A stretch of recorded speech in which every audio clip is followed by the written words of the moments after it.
Chez mon fils pour le dîner, j'ai reçu un texto d'un numéro inconnu. Lève-toi et pars. Ne dis rien. J'ai obéi. Quelques minutes plus tard, la police a frappé à leur porte. Ils ont essayé de me faire passer pour mentalement incompétent afin de voler mon terrain de 20 millions d'euros. Mais ils ont oublié une chose. Ils n'ont pas seulement volé ma retraite. Ils ont volé le montant exact que j'avais mis de côté pour le fisc. Et on ne plaisante jamais, jamais avec le fisc. Je m'appelle Olivier Marchal, j'ai 73 ans, et je suis assis dans une cage de verre. Ils appellent ça une salle à manger, mais pour moi, c'est une cage. Mon fils Patrice et ma belle-fille, Nina, vivent dans l'une de ces demeures de nouveaux riches à Saint-Germain-en-Laye. Moderne est le mot qu'ils utilisent, ce qui signifie que tout est froid. Du marbre blanc qui répercute chaque pas. Des baies vitrées du sol au plafond qui vous donnent l'impression d'être dans un aquarium et des meubles qui semblent avoir été conçus pour vous punir de vous asseoir confortablement. La maison que ma femme Rose et moi avons construite, que Dieu ait son âme, était faite de chaînes et d'amour. Cette maison a été construite avec de la dette et de l'ego. Nina verse du vin. Elle verse toujours du vin. Ce soir, c'est un Bordeaux que je ne saurais prononcer. J'ai jeté un coup d'œil à l'étiquette quand elle l'a apporté. Je l'avais vu dans une boutique à Paris une fois, alors que je cherchais un cadeau de Noël. Je connais le prix. La bouteille de vin sur cette table, ce soir, pourrait payer mes factures d'électricité pendant 6 mois. Patrice, mon fils unique de 45 ans, évite mon regard. Il évite mon regard depuis 6 mois maintenant. Je suis un artisan du bâtiment à la retraite. J'ai travaillé avec les chiffres et les matériaux toute ma vie. Je peux sentir le désespoir financier à 1 kilomètre à la ronde. Et cette maison, en ce moment, en peste. Comment est l'agneau, papa ? Demande Nina. Son sourire est étudié, professionnel. Il n'atteint jamais, jamais ses yeux. Il est merveilleux, Nina. Merci. Je mens. Il est trop assaisonné. Ma Rose, elle n'avait besoin que de sel, de poivre et d'ail. Patrice s'éclaircit la gorge. C'est un tic nerveux qu'il a pris quand il est entré dans la finance. Papa, commence-t-il. Nina pose sa main sur la sienne. Cela ressemble à un geste de soutien, mais je sais mieux. C'est un ordre. Récite ton texte. Papa, et c'est à nouveau Patrice.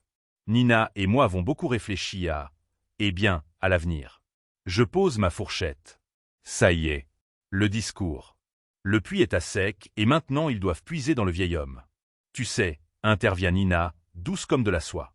Patrice a travaillé si dur, mais le marché, il est tellement volatile. Volatile. C'est comme ça qu'ils appellent les paris perdants. Je sais que Patrice a joué avec des investissements à haut risque. J'ai vu du courrier de prêteur que je ne reconnais pas. Nous savons que tu es encore assis sur, une jolie somme, dit Patrice en me regardant enfin. Son regard n'est pas celui d'un fils demandant de l'aide. C'est celui d'un collecteur de dettes. Nina sourit, prête pour la mise à mort. Papa, nous pensions. Une seule vibration sèche du vieux téléphone dans ma poche. Je déteste la technologie, mais je le garde sur moi. C'est un vieux téléphone à clapet que Rose m'a acheté il y a des années pour les urgences. Je suppose que cela en est une. Je jette un coup d'œil à Patrice et Nina. Ils sont en position, dans l'expectative. Ils sentent l'argent. Je sors lentement le téléphone, l'ouvrant sous la table. Un nouveau message d'un numéro inconnu. Il n'y a pas de salutation, pas de nom, juste 8 mots en majuscules. Lève tes oreilles par main. Ne dis rien à ton fils. Mon cœur a un seul battement violent. Pas une crise cardiaque. J'ai fait mon bilan de santé la semaine dernière, mais une secousse d'adrénaline pure et froide. Pendant une seconde, je fixe les lettres lumineuses. Papa ? Demande Nina, et la douceur artificielle de sa voix commence à s'estomper. Tu nous as entendus ? Je lève les yeux. Je vois Nina sourire, son sourire de requin. Je vois Patrice se gratter nerveusement le cou. L'instinct. 50 ans sur les chantiers vous apprennent à reconnaître quand un mur est sur le point de s'effondrer. Quand vous entendez cette petite fissure, vous ne restez pas là à l'analyser. Vous ne criez pas, vous bougez. Je pousse ma chaise en arrière, les pieds raclant bruyamment le sol en marbre. Patrice Sursata. Papa, qu'est-ce qui ne va pas? Médicaments, je marmonne, en tapotant la poche de ma poitrine. Mes pilules. Je crois que j'ai laissé mes pilules pour le cœur dans la voiture. L'agacement traverse le visage de Nina, interrompu juste avant la conclusion, avant d'être remplacé par un masque d'inquiétude de façade. Oh mon Dieu! As-tu besoin d'aide, Patrice? Appelle le 15. Non, je lance sèchement. Non, j'ai juste besoin d'air et des pilules. Je reviens tout de suite. Laisse-moi te les chercher, dit Patrice, en commençant à se lever. Non, dis-je plus fort cette fois. Reste assis. Je sais où elles sont. Je reviens tout de suite. Je leur tourne le dos. Je ne marche pas vite. Je ne cours pas. Je marche délibérément, comme un vieil homme agacé par son propre corps défaillant. Je traverse l'atrium. J'ouvre la lourde porte d'entrée en verre. L'air froid de novembre me frappe. C'est agréable. Je descends la longue allée paysagée, les mains tremblantes, non pas de peur, mais de colère. J'arrive à mon vieux Kangoo garé derrière leur VUS allemand assorti. J'ouvre la porte. Je me glisse sur le siège du conducteur et je ne démarre pas le moteur. Je ne mets pas la clé dans le contact. Je reste juste assis. J'éteins le plafonnier. Je m'assieds dans l'obscurité totale, mon véhicule caché dans l'ombre d'un chêne massif. Et je regarde. Combien de temps ai-je attendu? 1 minute? 2? Cela m'a semblé une éternité. Et puis je l'ai vue. Une voiture de la police nationale. Pas de sirène, pas de gyrophare. Elle glisse silencieusement comme un requin et s'arrête juste devant la maison de Patrice. Mon sang se glace. C'est ça. 2 policiers en sortent. Ils ne sont pas pressés. Ils sont calmes. Ils remontent l'allée. Je regarde dans mon rétroviseur. Ils frappent à la porte. La porte s'ouvre presque immédiatement. Nina se tient là, baignée dans la lumière chaude de l'atrium. Je suis trop loin pour entendre ce qui se dit. Mais je n'ai pas besoin d'entendre. J'ai juste besoin de regarder. Je vois Nina parler. Elle fait des gestes. Elle pointe du doigt à l'intérieur. Elle n'a pas l'air effrayée. Elle n'a pas l'air paniquée. Elle a l'air soulagée. Elle a l'air de quelqu'un qui a tendu un piège et qui est agacé que la proie ne se soit pas montrée. Les policiers hochent la tête. Ils parlent encore 1 minute. Ils regardent autour d'eux, mais ils ne voient pas mon véhicule sombre dans l'ombre. Puis ils hochent à nouveau la tête, se retournent à leur voiture et s'en vont. Nina reste dans l'embrasure de la porte, les regardant partir. Le sourire a disparu. Le piège était tendu. C texto MASV. Je mets la clé dans le contact, le son du vieux moteur diesel rugissant dans la nuit calme et riche. Je ne retourne pas à l'intérieur. J'ai besoin de savoir qui a envoyé ce message. Et j'ai besoin de savoir à quoi diable je viens d'échapper. Je suis rentré chez moi, dans la petite maison que Rose et moi avons construite de nos propres mains. Celle que Patrice et Nina appellent cette triste petite boîte. C'est calme ici. C'est sûr. Je me suis assis dans mon vieux fauteuil, celui qui sent légèrement la lavande de Rose, et j'ai fixé le téléphone. J'ai essayé de rappeler le numéro. Je suis tombé directement sur une tonalité morte, sans espoir. Mon esprit s'emballait. La police. L'absence de surprise de Nina. La façon dont il me poussait, me cernait à propos de l'argent. C'était un coup monté. Mais pourquoi faire? Pour me faire peur? Pourquoi? Le téléphone a sonné à 2h17 du matin. Je l'ai attrapé avant la fin de la première sonnerie. C'était le même numéro inconnu. Poppy. La voix était un murmure. Elle était brisée par la peur. Cette voix, elle m'a frappé comme un coup physique. Chloé, ma chérie, c'est toi? Chloé, ma petite fille. La fille de Patrice, mais ma fille à moi, 19 ans, intelligente comme tout, et qui étudie à l'autre bout du pays. C'était l'enfant de Rose et moi, en réalité. Nous l'avions pratiquement élevée pendant que Patrice et Nina étaient occupés à réseauter et à construire leur marque. « Papy, ça va? Tu es à la maison ?» murmura-t-elle en sanglotant. « Je vais bien, ma puce. Je suis à la maison. Qu'est-ce qui se passe, Chloé? Comment savais-tu? Je suis tellement désolée, papy, pleura-t-elle. J'ai fait quelque chose de mal. J'ai piraté la facture de téléphone de mon père. J'avais un pressentiment, ils étaient bizarres. Ma petite fille de 19 ans, pirate. J'ai vu un numéro qui n'arrêtait pas d'appeler, continua-t-elle, sa voix gagnant en force. Un endroit appelé service d'intervention pour seniors. Le nom sonnait froid. Clinique. J'ai eu peur. Alors, j'ai mis une application d'écoute sur le téléphone de maman il y a 2 semaines. Je sais que c'est illégal, mais je les ai entendus, papy. J'ai tout entendu. Ma tension artérielle, qui venait de commencer à se stabiliser, remonta en flèche. Entendu quoi, Chloé? Le plan, dit-elle, sa voix se brisant. C'était pour ce soir. Ils allaient te confronter. Ils allaient te proposer une proposition commerciale. Ils savaient que tu refuserais. L'agneau, murmurai-je. Le dîner. Ils voulaient que tu te mettes en colère, dit Chloé, les mots se bousculant. Maman. Maman a dit que tu deviendrais tout rouge et que tu te mettrais à crier sur le bon sens, comme tu le fais toujours. Elle avait raison. Je l'aurais fait. Et puis la voix de Chloé tomba à un murmure terrifié. Maman allait appeler le 15. Elle allait leur dire que son beau-père âgé et confus faisait une crise psychotique et agissait de manière erratique. Elle allait dire qu'elle avait peur pour sa sécurité physique. La voiture de police, les agents, ils n'étaient pas là pour un cambriolage. Ils étaient là pour moi. Ils faisaient un contrôle de bien-être. Papy, confirma Chloé à mon horreur naissante. Si tu avais été là, criant et confus, il t'aurait emmené pour une hospitalisation d'office de 72 heures. Mes mains tremblaient si fort que je pouvais à peine tenir le téléphone. Ils allaient me faire interner. C'était ça, le piège. C'était la première étape pour me déclarer mentalement incompétent, pour tout prendre. J'ai essayé de t'appeler, sanglota-t-elle, mais ton téléphone était éteint. Je suis allé au dortoir de mon ami.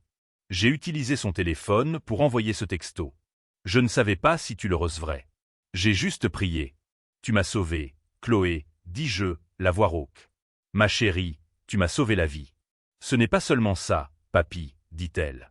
Et la peur était de retour dans sa voix, vive et immédiate. Quoi?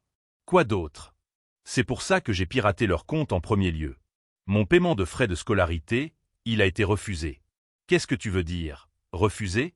Je t'ai payé les frais de scolarité pour toute l'année en août. Je sais, dit-elle. Mais j'ai reçu une alerte. Mon portail étudiant, il est bloqué. Le paiement il a été annulé. Papy, ils ont bloqué mon fonds d'études. Le fonds d'études que j'avais mis en place, celui dont j'étais le seul administrateur. Mais ce n'est pas possible, dis-je. Je suis le seul à y avoir accès. Papy, dit-elle, sa voix petite. Je crois que tu dois vérifier tes comptes principaux, pas seulement mon fonds d'études. Tous. Tout de suite. J'ai raccroché. Le silence dans la maison était absolu. La voix de Chloé, ce murmure sanglotant et terrifié. Vérifie tes comptes principaux tout de suite. Résonnait dans la pièce vide plus fort que n'importe quel cri. Ma main était stable lorsque j'ai posé le vieux téléphone à clapet sur la table. C'est ça qui m'a fait peur. Je ne tremblais pas. Je ne paniquais pas. J'étais froid. Un froid profond et pénétrant qui a commencé dans mes entrailles et s'est propagé vers l'extérieur, engourdissant le bout de mes doigts. Je me suis levé de mon fauteuil. Les vieux ressorts ont gémi en signe de protestation. Je n'ai pas couru. J'ai marché. J'ai marché dans le petit couloir de la maison que Rose et moi avons construite de nos propres mains. Les murs sont couverts de notre vie. Patrice, 8 ans, ses 2 dents de devant en moins, tenant un trophée de baseball. Chloé dans sa toge et son mortier de maternelle, arborant un sourire édenté qui était tout rose. Et une photo de Rose et moi, 20 ans, debout sur le lopin de terre nue qui allait devenir notre maison. Je me suis arrêté au petit bureau dans le coin du salon. Patrice et Nina m'ont acheté cet ordinateur à Noël dernier. Pour rester connecté, papa, avait dit Patrice en me frappant sur l'épaule. Pour gérer tes finances. Je me souviens de Nina souriant.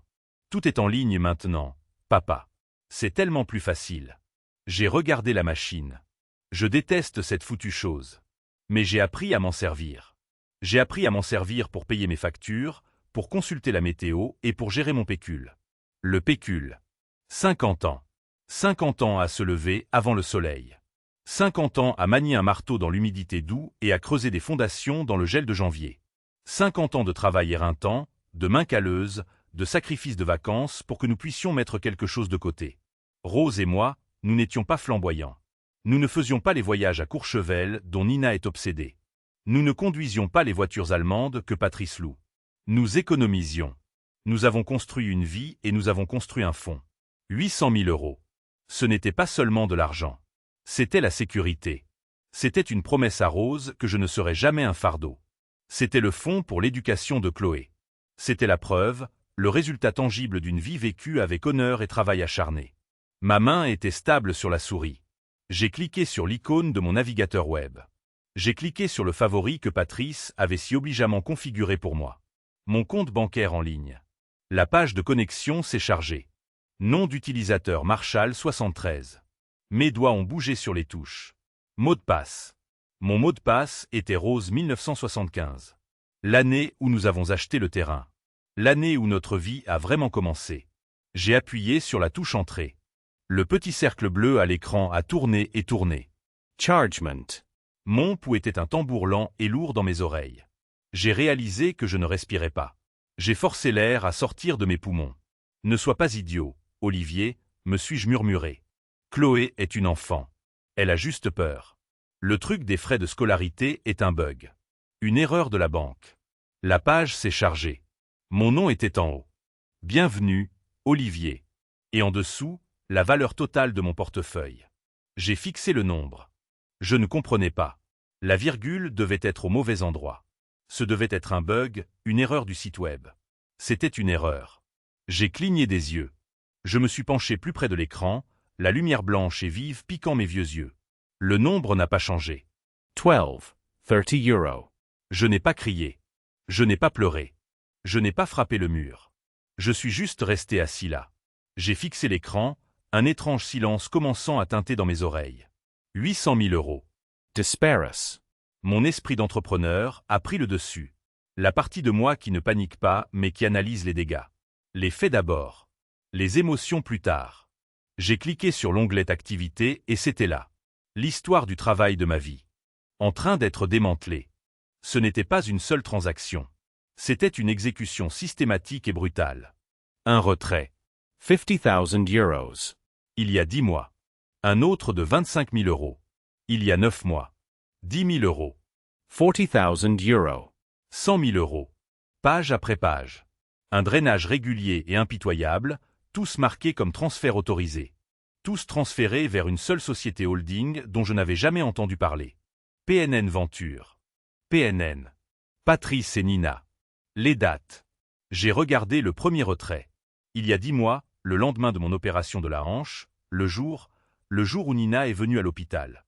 Juste quelques papiers de routine, papa, avait-elle dit, sa voix pleine de cette fausse sympathie. Juste au cas où, pour que je puisse aider à payer ta facture d'électricité et gérer les choses pendant que tu es sous analgésique. J'étais allongé dans ce lit, embrumé par la morphine, reconnaissant de son aide. Je me souviens d'elle tenant l'épaisse liasse de documents. Signe ici et juste une paraphycie. Une procuration durable. Je ne leur avais pas seulement donné la permission de payer ma facture d'électricité. Je leur avais donné les clés de toute ma vie. Ils l'ont volé. Tout. Ils ont volé 50 ans de ma sueur et du sacrifice de Rose. Ils ont utilisé son nom, Rose 1975, pour se connecter et nous saigner à blanc. Et ce soir, le dîner, la police, le contrôle de bien-être. Tout s'est mis en place. Ce n'était pas un nouveau plan. C'était la fin de leur plan. Ils avaient l'argent.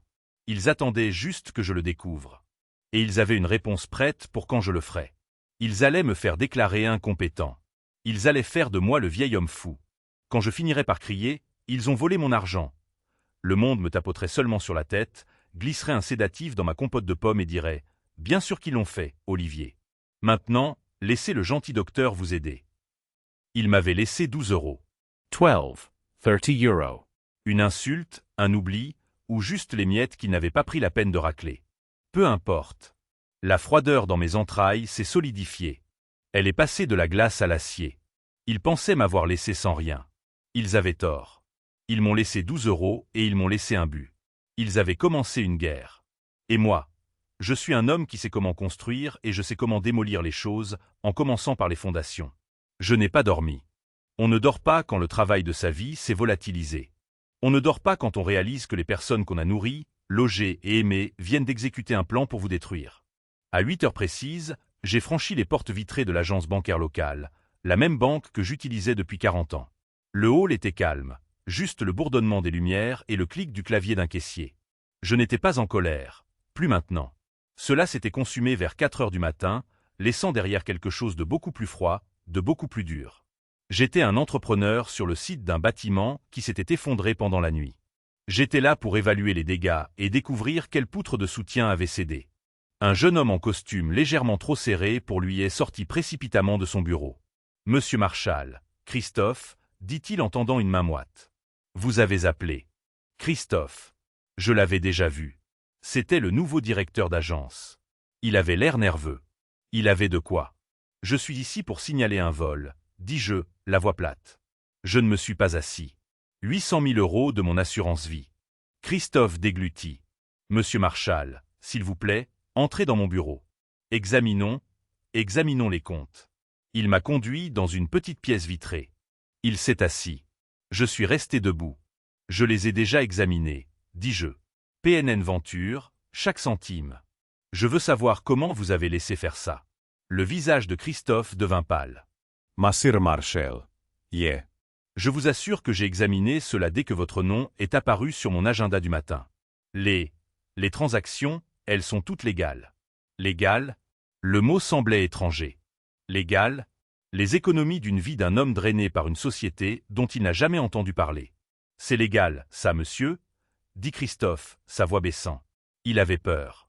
Il a fouillé dans un dossier sur son bureau, en a sorti un seul document. Il l'a glissé sur le bureau vers moi. Nous avons ça dans nos dossiers. Je l'ai pris. C'était une photocopie, mais elle était assez claire. Procuration durable. Et en bas, sur la ligne de signature, un gribouillis tremblant et arachnéen que j'ai reconnu. Olivier Marshall. C'était ma signature. Et d'un seul coup, le bureau de la banque s'est dissous. Je n'étais plus debout devant Christophe. J'étais allongé dans un lit d'hôpital. L'odeur d'antiseptique et de café rassis. Le bip rythmique et agaçant du moniteur cardiaque, la douleur sourde, lourde et lancinante dans ma hanche droite, un rappel constant de la prothèse en titane que je venais de recevoir.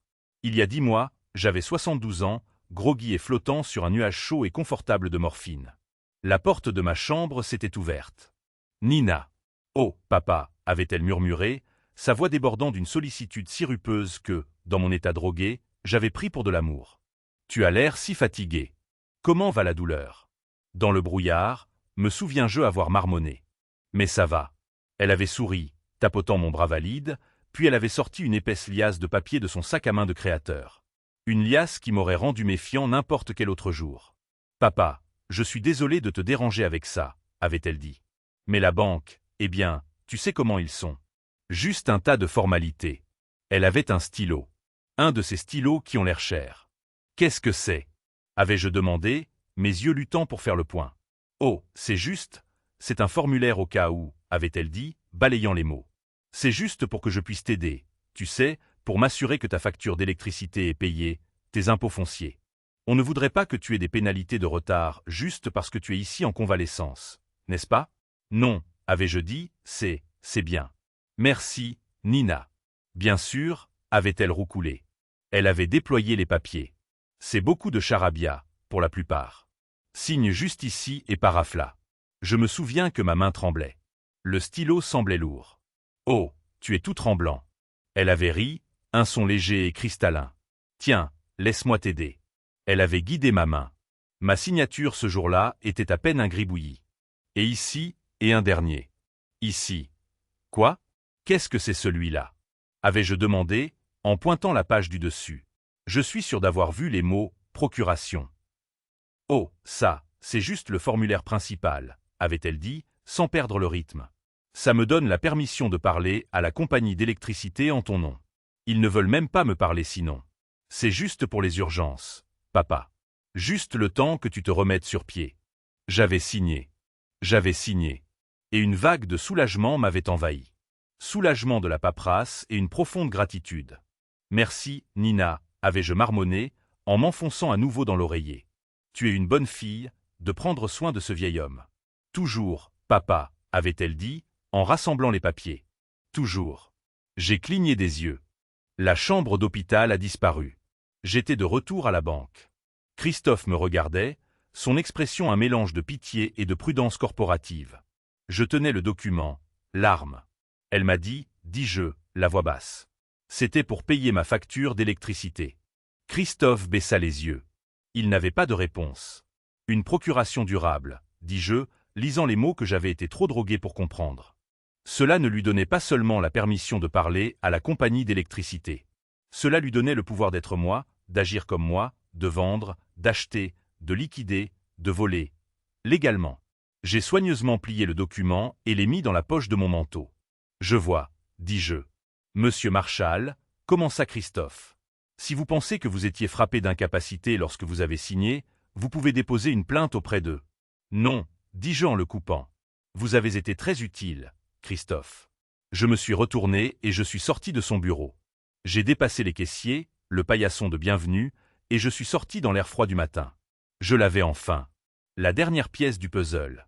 Ils ne m'avaient pas seulement volé. Je les avais laissés faire. J'avais signé mon propre arrêt de mort dans un brouillard de morphine. Tout ça parce que j'avais fait confiance au sourire d'une femme qui partageait le lit de mon fils. Elle n'avait pas seulement volé mon argent. Elle avait volé ma confiance. Elle avait utilisé mon amour pour ma famille comme un pied de biche pour forcer le coffre-fort.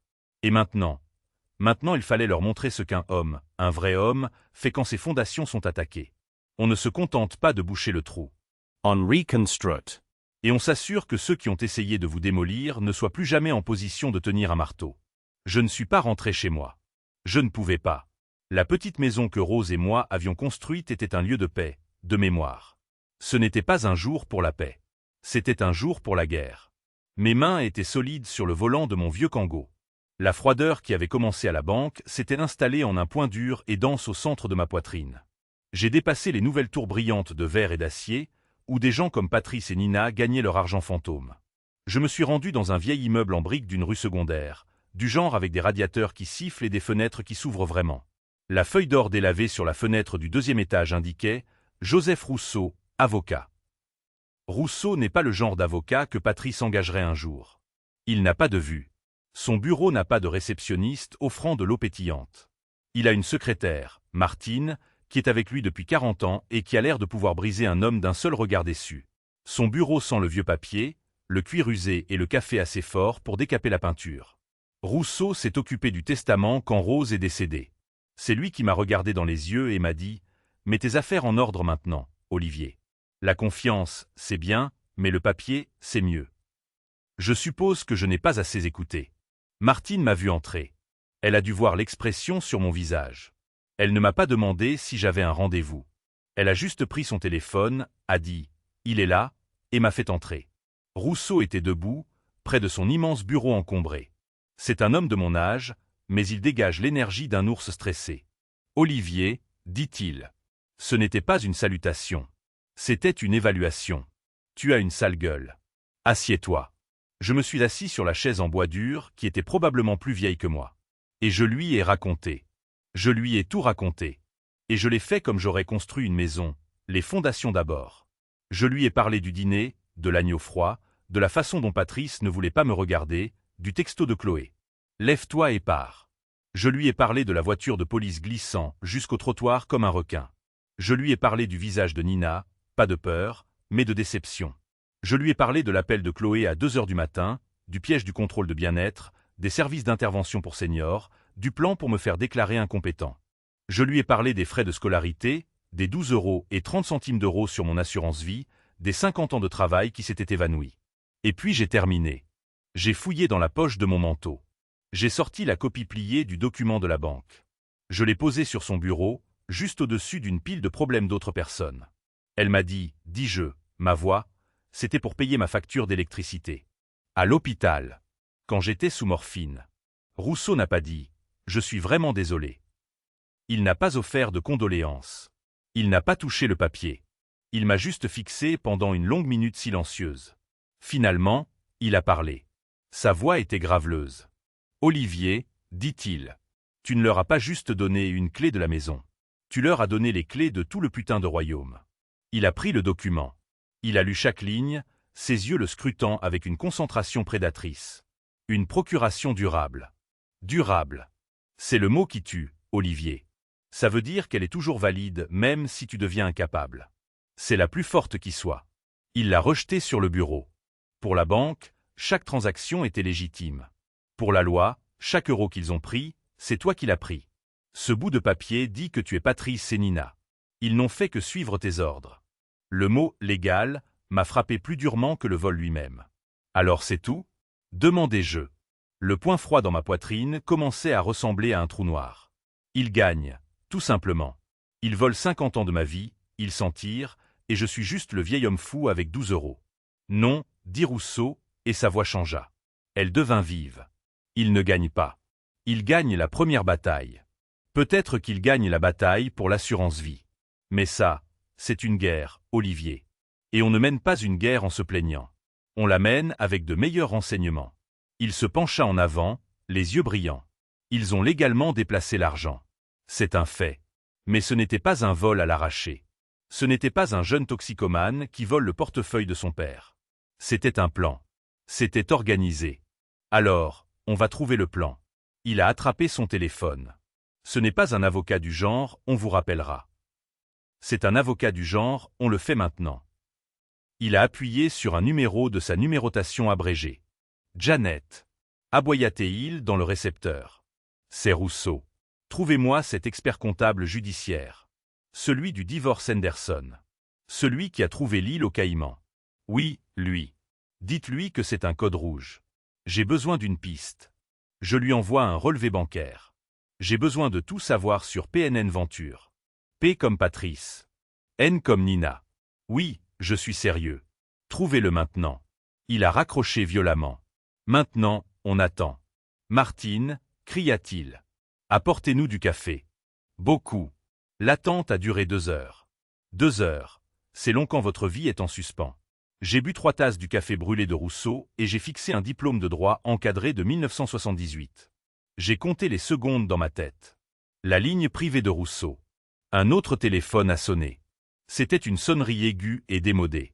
Il l'a décroché. Rousseau. Ouais, je vois. Bien sûr que ça l'est.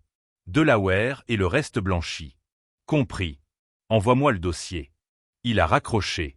Il ne m'a pas regardé pendant un long moment. Il a juste fait pivoter son fauteuil et a regardé par sa fenêtre sale le mur de briques du bâtiment voisin. Très bien, dit-il en se retournant vers moi. Son visage était sombre. C'est ce que nous pensions.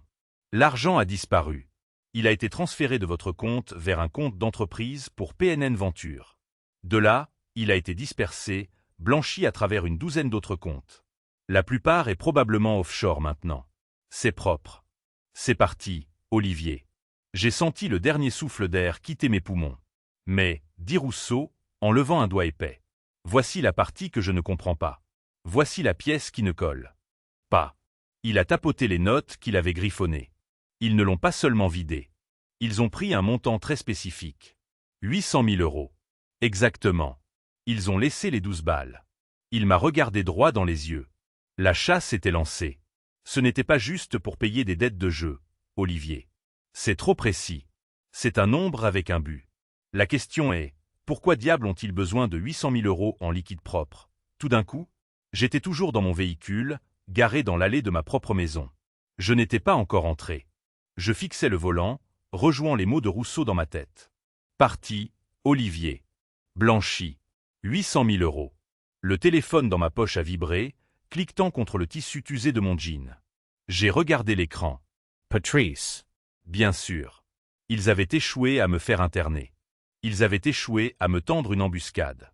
Maintenant, ils passaient à la phase 2, le contrôle des dégâts, la phase suivante de l'arnaque. J'ai laissé sonner 1 fois, 2 fois, une 3e fois.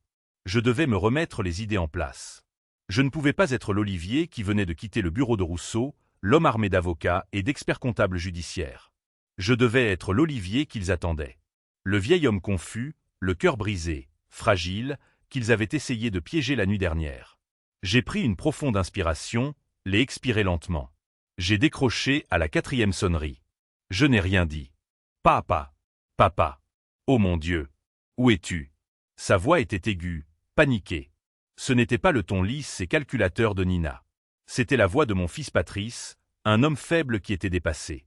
Il semblait véritablement terrifié. Papa, tu es là? On était si inquiets. La police est venue. La police était à la maison.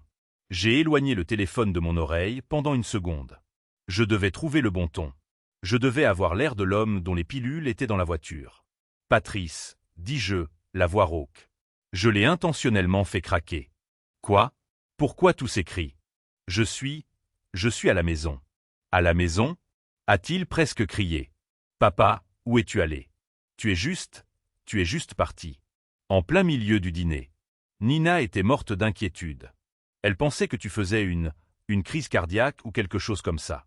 Je ne me sentais pas bien, marmonnai-je, jouant le jeu. Cet agneau, il était trop riche. Je suis rentré. J'ai pris mes médicaments. J'ai dû m'endormir.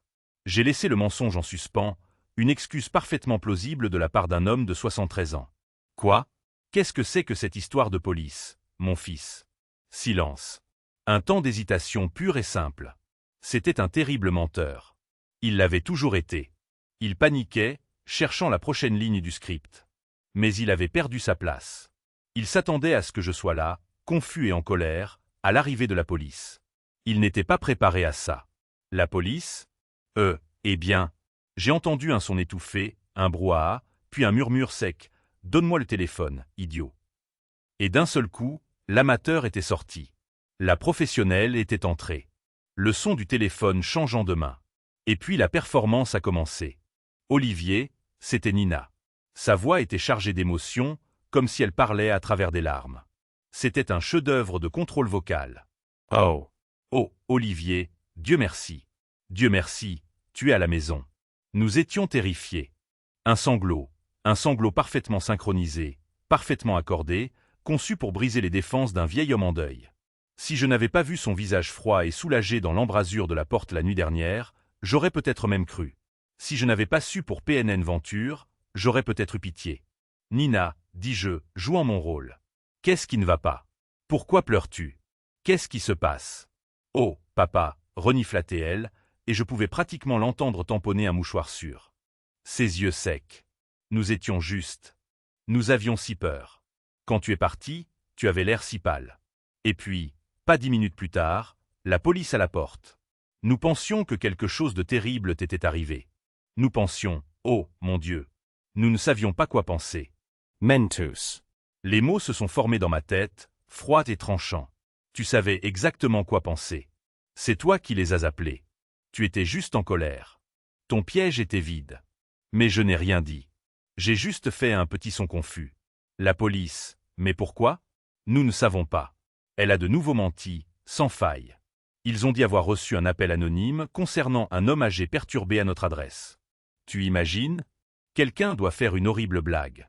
Elle était douée. Elle couvrait ses traces, blâmant un appel anonyme au cas où j'enquêterais un jour. Elle a pris une inspiration tremblante. Mais papa, c'était peut-être une bénédiction déguisée. Quoi? Qu'est-ce que tu veux dire? Parce que nous devons te dire quelque chose. Nous allions te le dire hier soir. C'est ce que nous essayions de faire. C'est pourquoi nous voulions avoir ce bon dîner. Mais oh mon Dieu, c'est un tel gâchis.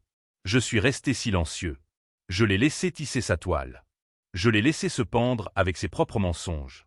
C'est Patrice, murmura-t-elle comme si elle partageait un terrible et douloureux secret. Oh, papa. Il a fait des erreurs, des mauvaises décisions commerciales. J'ai imaginé le visage de Rousseau. Pourquoi ont-ils besoin de 800 000 €? Il s'est retrouvé dans une situation difficile, continua Nina, sa voix se brisant magnifiquement. Avec des gens très mauvais, papa.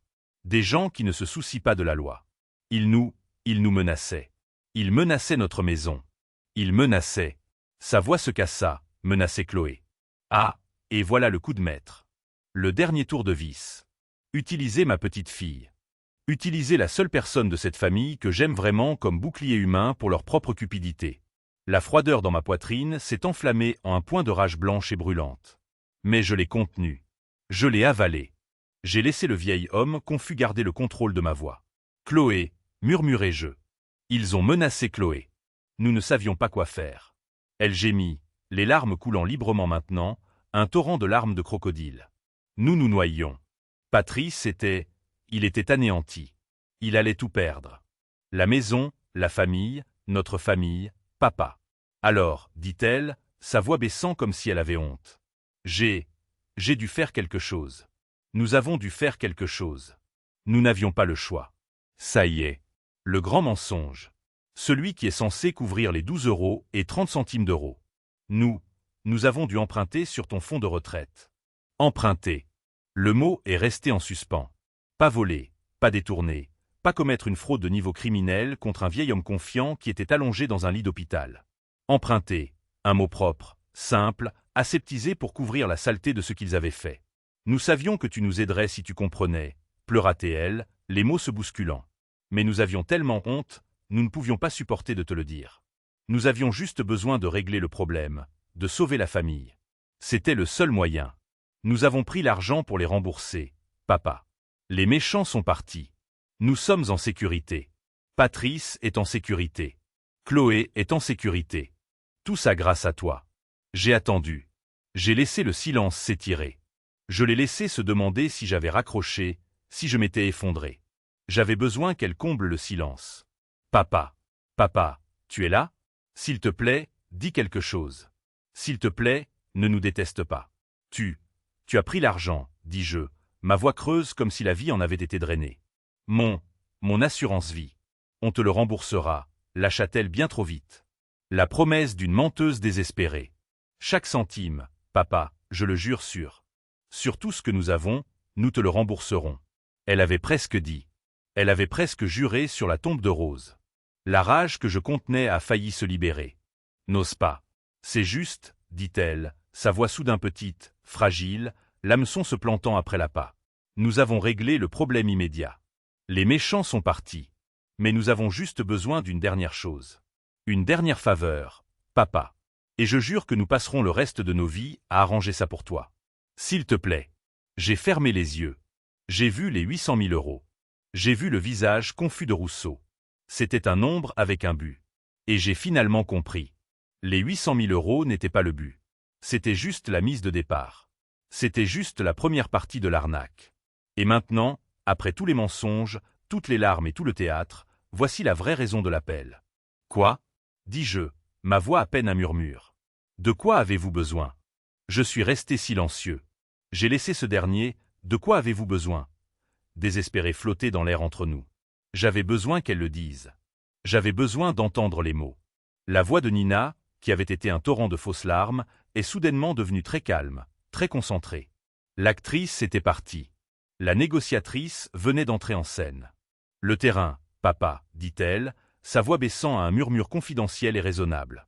Le terrain là-bas en Normandie. Le terrain. Mes doigts, qui serraient le volant de mon véhicule, se sont resserrés. Je pouvais sentir le vieux cuir usé contre ma peau. Quoi? Quel terrain? Demandai-je, jouant l'idiot. Tu sais, dit-elle avec un petit soupir impatient. Cette grande propriété vide que toi et Rose avez achetée il y a des années. Elle est juste là, papa. C'est juste des bois. Elle ne fait rien. Elle n'aide personne. N'aide personne. J'ai fermé les yeux et je n'étais plus dans mon véhicule. J'étais debout avec Rose. Ma Rose. Ses cheveux étaient encore bruns en 1975. Nous étions sur une colline, regardant 200 hectares de forêt vierge normande. Des chênes, des hêtres et un petit ruisseau qui traversait la vallée. Cela nous avait coûté jusqu'au dernier centime et nous l'avions acheté. Ce n'était pas un investissement. C'était une promesse. C'était notre sanctuaire. C'était l'endroit où j'emmenais Patrice camper. C'était l'endroit où j'ai appris à Chloé à identifier le chant d'un rouge-gorge. C'était l'endroit où j'avais dispersé les cendres de Rose sous le plus grand et le plus vieux chêne de la propriété. Et Nina venait de l'appeler « propriété vide ». Elle venait de l'appeler « des bois ». Papa, dit-elle, sa voix s'aiguisant, me tirant de mon souvenir. Tu écoutes? Je suis là, dis-je, ma voix n'étant qu'un râle. C'est la solution, papa, dit-elle, sa voix s'éclaircissant à nouveau, sentant la conclusion approcher. C'est le seul moyen pour nous de réparer ça. On le vend. On vend le terrain. On te rembourse les 800 000 euros. On paie les dernières erreurs de Patrice. Et on est libre. La famille est de nouveau unie. Voilà l'hameçon. Ils avaient emprunté 800 000 euros. Maintenant, ils proposaient de me les rembourser en vendant un de mes biens d'une valeur de 20 millions d'euros. Le calcul était obscène. C'était la logique d'un prédateur. Ils volaient 1 euro de ma poche droite, puis proposaient de me le rendre en prenant 100 euros de ma poche gauche. Et la monnaie, les 19 millions d'euros restants, qui seraient juste gérés par eux, comme par hasard. Pensy, papa, insista-t-elle, sa voix pleine d'un faux enthousiasme. Tu pourrais enfin te détendre. Tu pourrais arrêter de t'inquiéter pour cette grande maison vide, tout ce terrain. Tu pourrais emménager avec nous dans la nouvelle aile des invités. On prendrait soin de toi. On veut prendre soin de toi. La cage. La cage de verre qu'il m'avait offerte hier soir. C'était ma récompense pour leur avoir donné tout mon héritage. Une chambre dans leur mausolée de marbre pour être soigné comme un animal de compagnie ou un prisonnier. Le terrain, dis-je, ma voix épaisse d'une émotion qu'elle prendrait pour du chagrin et de la confusion. Nina, c'est l'endroit de Rose. Je sais, chérie. Je sais, dit-elle, sa voix dégoulinant de cette sympathie empoisonnée. Et ne penses-tu pas que Rose voudrait ça? Elle voudrait que la famille soit en sécurité. Elle voudrait que Patrice aille bien. Elle voudrait qu'on prenne soin de toi. C'est ce qu'elle aurait voulu. C'était la phrase de trop. Utiliser la mémoire de ma femme décédée pour justifier la profanation de son sanctuaire. La rage blanche et brûlante que j'avais contenue, l'acier froid dans ma poitrine. Tout s'est concentré en un seul point aiguisé. Mais ma voix est restée celle du vieil homme. Je dois réfléchir, Nina, murmurai-je. C'est trop. Bien sûr, papa. Bien sûr, dit-elle, sa voix douce, confiante. Elle savait qu'elle m'avait. Elle pensait qu'elle avait gagné. Réfléchis-y, mais ne réfléchis pas trop longtemps. On doit agir vite, pour la famille. Elle a raccroché. Je suis resté assis dans le silence de mon véhicule. L'hameçon était planté. Ils voulaient le terrain. Ils n'avaient pas seulement volé mon assurance vie. Ils avaient volé le montant exact que j'avais dit à Patrice, en passant, que j'avais mis de côté. L'argent que j'avais calculé au centime près dont j'aurais besoin pour payer l'impôt sur les plus-values quand je vendrais enfin la propriété. Et maintenant j'ai enfin compris. C'était le vrai piège. Ils ne voulaient pas seulement le terrain. Ils voulaient me laisser sans rien. Pas même les 12 €. C'était la fin de partie. J'ai terminé l'appel avec Nina. Ma main était parfaitement stable. Les fausses larmes, elle emprunt, la dernière faveur. Tout s'est mis en place. C'est un nombre avec un but, avait dit Rousseau. 800,000 euros. Mon fils et sa femme n'étaient pas seulement des voleurs. C'étaient des architectes. Je n'ai pas appelé Chloé. Je ne suis pas resté assis à regarder dans le vide. J'ai appuyé sur la touche de numérotation rapide numéro 1 de mon téléphone. La ligne a cliqué. Rousseau. Il n'a pas dit bonjour. Ils veulent le terrain, dis-je. Ma voix était plate, froide. Quel terrain? Aboya Rousseau. Qu'est-ce qu'ils ont dit? Le terrain. La propriété en Normandie. Il y eut une brusque inspiration à l'autre bout du fil. Rousseau connaissait mes finances. Il s'était occupé du testament de Rose. Il savait exactement ce que signifiait le terrain. Olivier, commença-t-il, mais je l'ai coupé. Ils veulent que je le vende. J'ai prononcé les mots, clairs et précis. Nina vient de me faire tout un numéro, en pleurant, en suppliant. Elle a dit qu'ils avaient emprunté l'assurance vie pour rembourser des usuriers qui menaçaient Chloé. Elle a dit qu'ils me rembourseraient chaque centime.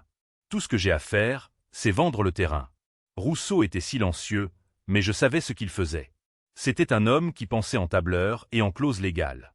Il faisait les calculs. Je lui ai quand même expliqué. Je devais le dire à voix haute pour donner corps à la pure brillance diabolique de leur plan. Tu sais ce que c'est que ce terrain, Rousseau? Rose et moi l'avons acheté en 1975. 200 hectares de rien d'autre que de la forêt. On l'a payé une bouchée de pain. C'était notre endroit. C'était notre promesse. J'ai regardé par la fenêtre du véhicule l'asphalte de mon allée. Je pouvais voir le ruisseau. Je pouvais sentir les aiguilles de pin après une pluie. Je pouvais voir le visage de Rose alors qu'elle regardait un faucon tournoyer au-dessus. C'était notre héritage, murmurai-je. Et maintenant, dis-je, ma voix se durcissant. Parce que la banlieue parisienne s'est étendue jusqu'au diable Vauvert. Cette propriété vide se trouve près d'un nouvel échangeur autoroutier. Elle ne vaut plus une Bouche de pain.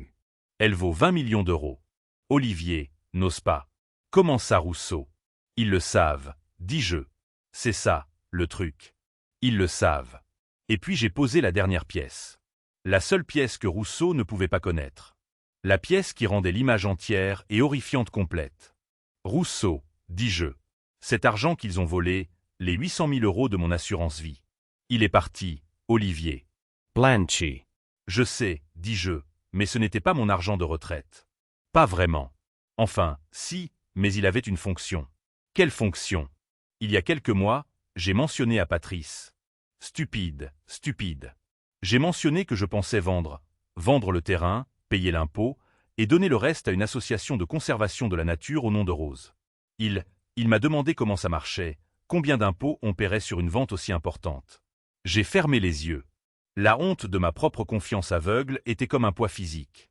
Rousseau, ces 800 000 €, c'était mon argent pour les impôts. J'avais calculé ce montant exact, au putain de centime près, qui se trouvait dans ce compte d'assurance vie liquide. C'était l'argent que j'avais mis de côté spécifiquement pour payer l'impôt sur les plus-values au moment où la vente serait conclue. Silence. Un long, lourd, terrible silence à l'autre bout du fil, puis un doux et unique « Oh mon Dieu !» Rousseau a vu. Ce n'est pas une coïncidence, n'est-ce pas? Dis-je, la voix morte. C'est un piège, murmura Rousseau. C'est un putain de piège fiscal. je l'ai exposé, morceau par morceau sanglant. Étape 1, dis-je comme un entrepreneur lisant un plan. Ils savent que j'ai un bien de 20 millions d'euros et ils savent que j'ai les 800 000 euros en liquide pour payer l'impôt dessus. Étape 2, ils volent l'argent de l'impôt. Ils utilisent ce document pour liquider mon assurance vie et blanchir l'argent. Ils retirent complètement mon paiement d'impôt de l'échiquier.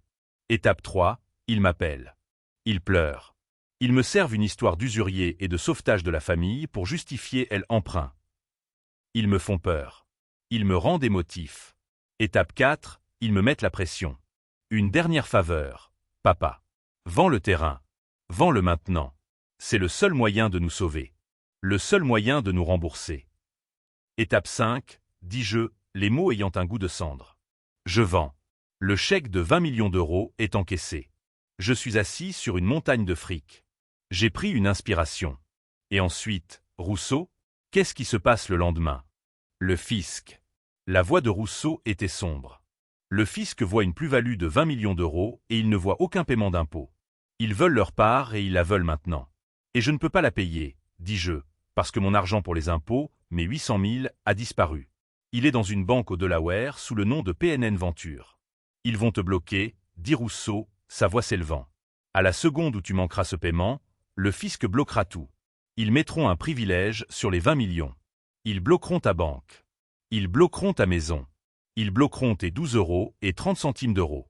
Tu seras paralysé, enterré sous les pénalités, noyé dans les ennuis juridiques. Et puis j'ai porté le coup de grâce final, l'échec est mat. Et juste au moment où ça arrive, dis-je, juste au moment où le vieil homme confus panique, criant que le fisc prend tout. Qui intervient pour aider? Je pouvais entendre la brusque inspiration de Rousseau. Dis-je. Patrice et Nina. Ils débarqueront. Ne t'inquiète pas, papa. On s'occupera des avocats. On gérera les comptes. Et ils utiliseront cette même procuration, ou pire, la carte de l'incompétence qu'ils ont essayé de jouer hier soir, pour me sauver. Ils géreront les 20 millions. Ils me géreront directement dans cette cage de verre qu'ils appellent une chambre d'amis. Ils prendront tout, et ils le feront légalement. C'était un plan parfait. C'était brillant. C'était froid. C'était absolu. Ils n'étaient pas seulement des voleurs. Ils n'étaient pas seulement des menteurs. Ils essayaient de m'effacer. Je suis resté assis dans mon véhicule, tenant un téléphone mort. Rousseau avait raccroché, mais ça n'avait pas d'importance. Je venais de regarder le plan de ma propre exécution. Et maintenant je savais. On ne combat pas un plan comme ça en pleurant. On le combat en construisant un meilleur. Je suis resté assis dans mon véhicule, le plan de ma propre exécution étalé dans mon esprit. Le piège fiscal, la carte de l'incompétence, les 20 millions d'euros. C'était un plan parfait, une œuvre d'art à sa manière sociopathique. J'ai démarré le moteur. Le vieux diesel a grondé. Ils pensaient qu'ils construisaient une cage pour moi. Ils avaient tort. Ils ne faisaient que me donner les plans. Et je suis un entrepreneur. Je connais les plans. Je sais comment trouver le mur porteur. Je sais où sont les points faibles. Et je sais comment poser une charge de démolition. J'ai pris le téléphone. J'ai appuyé sur la numérotation abrégée 1. Rousseau, répondit-il. Il avait l'air d'avoir fait les 100 pas. Olivier, quelle est la suite? Je suis en train de rédiger une révocation pour cette procuration. On l'aura déposée dans 1 heure. Non, dis-je. Ma voix était calme. Le point d'acier froid et dur dans ma poitrine était maintenant mon guide. Comment ça, non? Aboya-t-il. Ils ont les clés du royaume, Olivier. On doit fermer la putain de porte. Tu as raison, dis-je. Ils ont les clés, et un voleur avec une clé est arrogant. Il ne vérifie pas les serrures. Si on révoque ce papier, maintenant, ils le sauront. Ils sauront que je suis au courant. Le plan changera. Ils paniqueront. Ils disparaîtront. L'argent sera parti pour de bon. Olivier, c'est un sacré risque, dit Rousseau, la voix basse. C'est un sacré piège, ai-je rétorqué. Rousseau, ils veulent le terrain. Ils viennent d'appeler pour le demander. Ce ne sont pas juste des voleurs. Ils sont avides. Ils ne se contentent pas de 800 000 euros. Ils veulent les 20 millions en entier. Et l'avidité rend les gens stupides. L'avidité les rend négligents. J'ai pris une inspiration. Alors, voici le nouveau plan. Toi et moi, on ne fait rien. On leur laisse penser que je suis le vieil homme brisé et confus qu'ils ont essayé de piéger hier soir. On leur laisse penser que je tombe dans leur histoire de sauver la famille. On va les laisser nous mener jusqu'à la ligne d'arrivée. Et ensuite, demanda Rousseau. Et ensuite, eh bien, dis-je, je vais leur donner exactement ce qu'ils veulent. Je vais leur donner le terrain. Silence. Je pouvais entendre Rousseau respirer à l'autre bout du fil. Olivier, dit-il, et sa voix était pleine d'une réelle inquiétude. Tu as perdu la tête? Non, Joe, dis-je, en utilisant son prénom pour la première fois depuis des années. Je viens de retrouver mon équilibre. Ne dépose pas la révocation. Pas encore. Attends juste mon prochain appel. On va jouer le jeu jusqu'au bout. J'ai raccroché avant qu'il ne puisse argumenter. J'ai pris une autre profonde inspiration. Je devais laisser partir Olivier l'entrepreneur, Olivier le veuf, Olivier le père.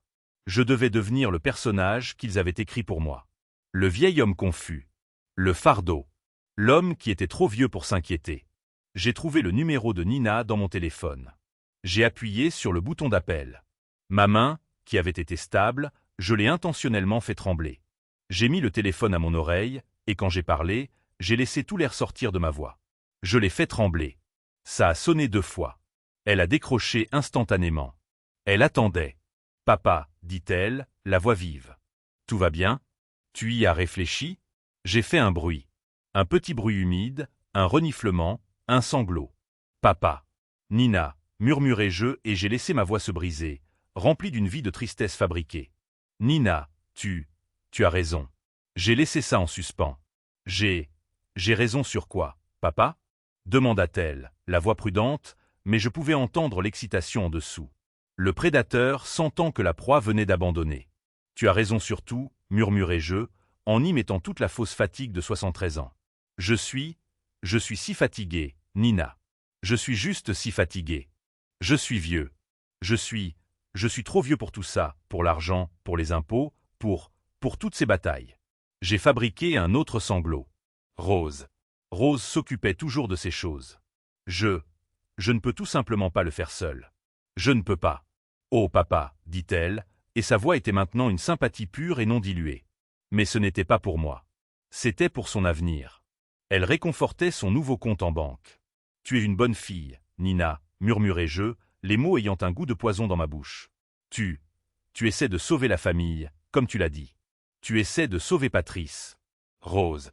Rose aurait voulu ça. Tu avais raison. Je pouvais l'entendre expirer. Un hoquet de victoire aiguë. Je venais de lui donner la justification morale dont elle avait besoin. Le terrain, dis-je, ma voix semblant faible et mince. Le terrain en Normandie. Tu as raison. C'est juste des bois. C'est juste là. Rose est partie. C'est juste s'accrocher à des fantômes. Ça n'aide personne.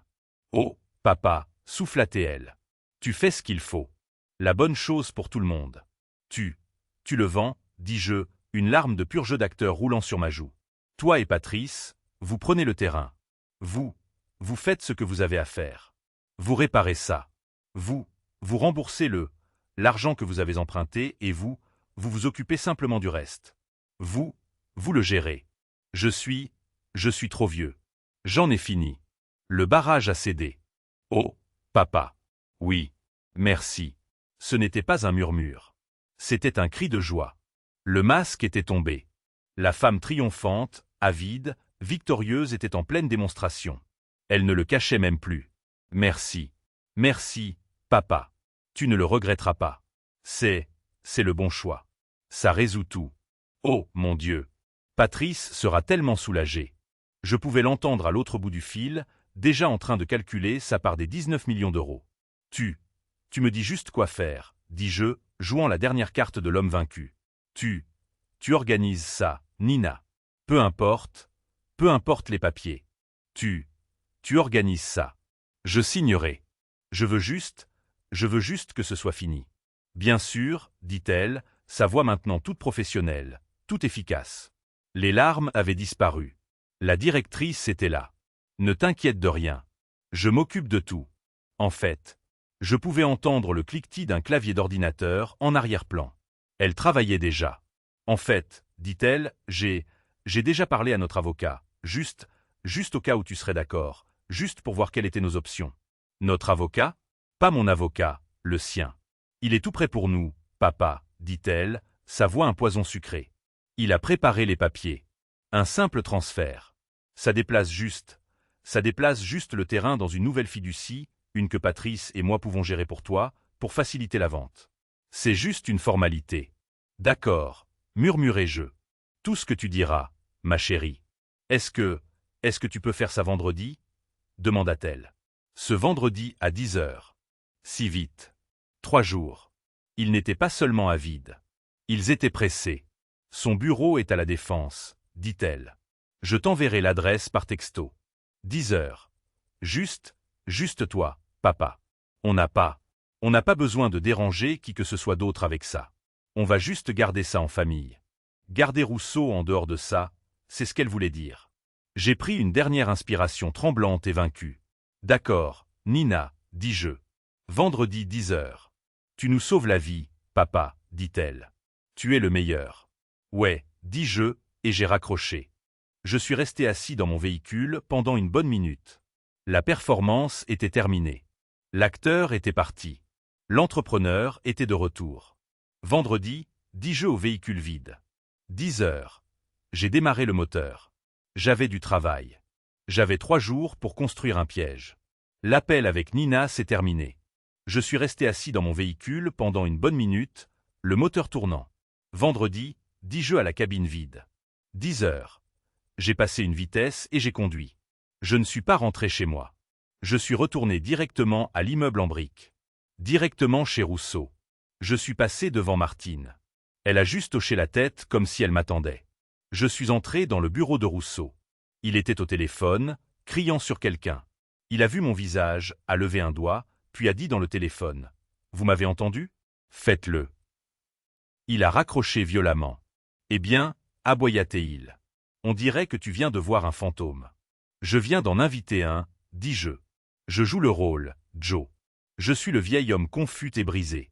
Je suis fatigué. J'en ai fini. Je leur donne le terrain. » Le visage de Rousseau est devenu blanc. « Olivier, tu n'as pas. » Je leur ai dit que je signerais, dis-je en le coupant. Je leur ai dit d'organiser ça. La réunion est vendredi, 10 heures, au bureau de leur avocat. Il m'y emmène pour signer le transfert. Rousseau m'a fixé pendant 10 bonnes secondes. Un lent sourire s'est dessiné sur son visage. Ce n'était pas un gentil sourire. « Vieux salaud, dit-il avec une admiration sincère. Tu vas les laisser organiser leur propre exécution. J'adore. Mais on doit bouger, dis-je.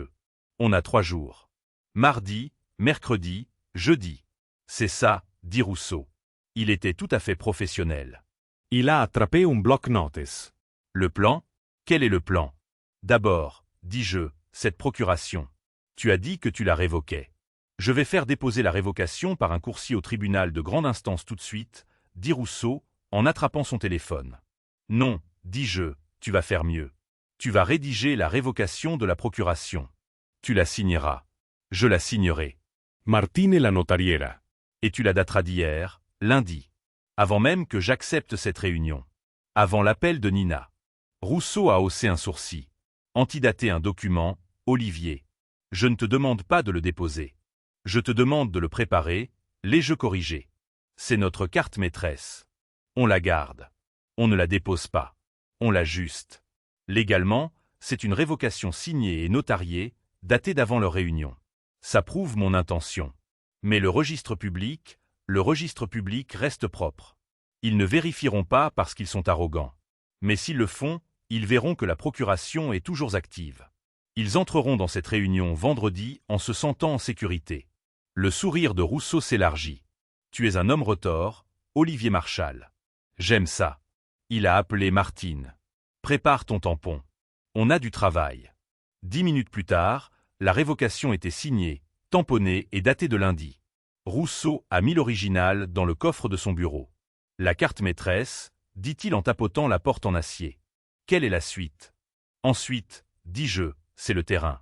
J'ai pris l'autre téléphone de Rousseau. Passez-moi le conservatoire du littoral. Je dois parler au directeur, Monsieur Henry. Nous nous sommes déjà parlé. Les yeux de Rousseau se sont écarquillés. Olivier, tu ne vas pas.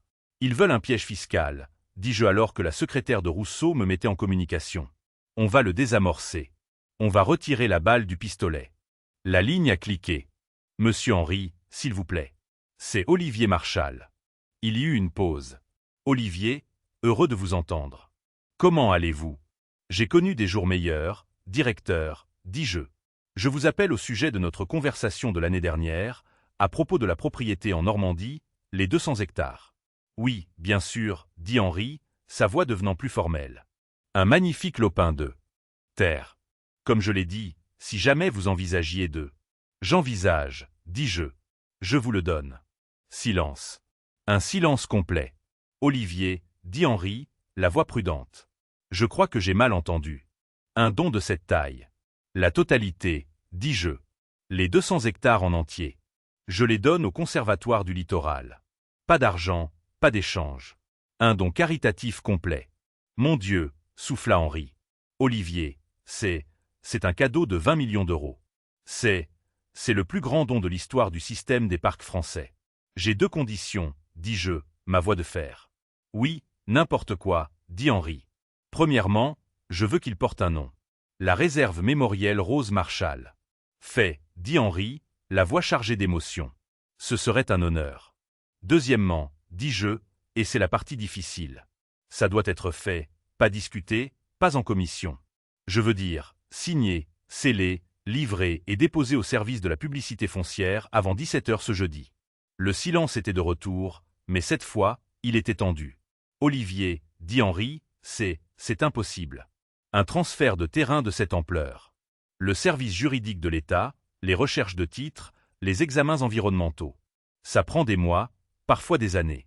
Vous avez 3 jours, dis-je. Mardi, mercredi, jeudi. Mon avocat est Joseph Rousseau. Il est assis juste ici.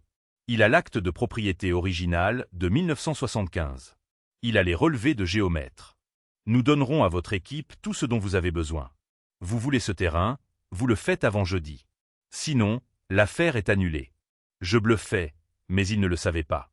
C'est un piège fiscal, Olivier, me murmura Rousseau, la main sur le récepteur. Si tu donnes ça, tu obtiens une déduction fiscale massive. Tu ne devras pas un centime au fisc. Tu auras des remboursements pour le reste de ta vie. J'ai hoché la tête. C'était le but. Henri est revenu en ligne. Monsieur Marshall, Olivier, mon équipe est déjà en route. Envoyez-nous ce que vous avez. On va le faire. Nous ne dormirons pas. Bien, dis-je. Nous non plus. J'ai raccroché. Rousseau aimait regard. As-tu la moindre idée de ce que tu viens de commencer? Une course, dis-je. Et on ne va pas perdre. Mercredi fut un tourbillon. Un ouragan de paperasse. Le bureau de Rousseau devint une salle de guerre.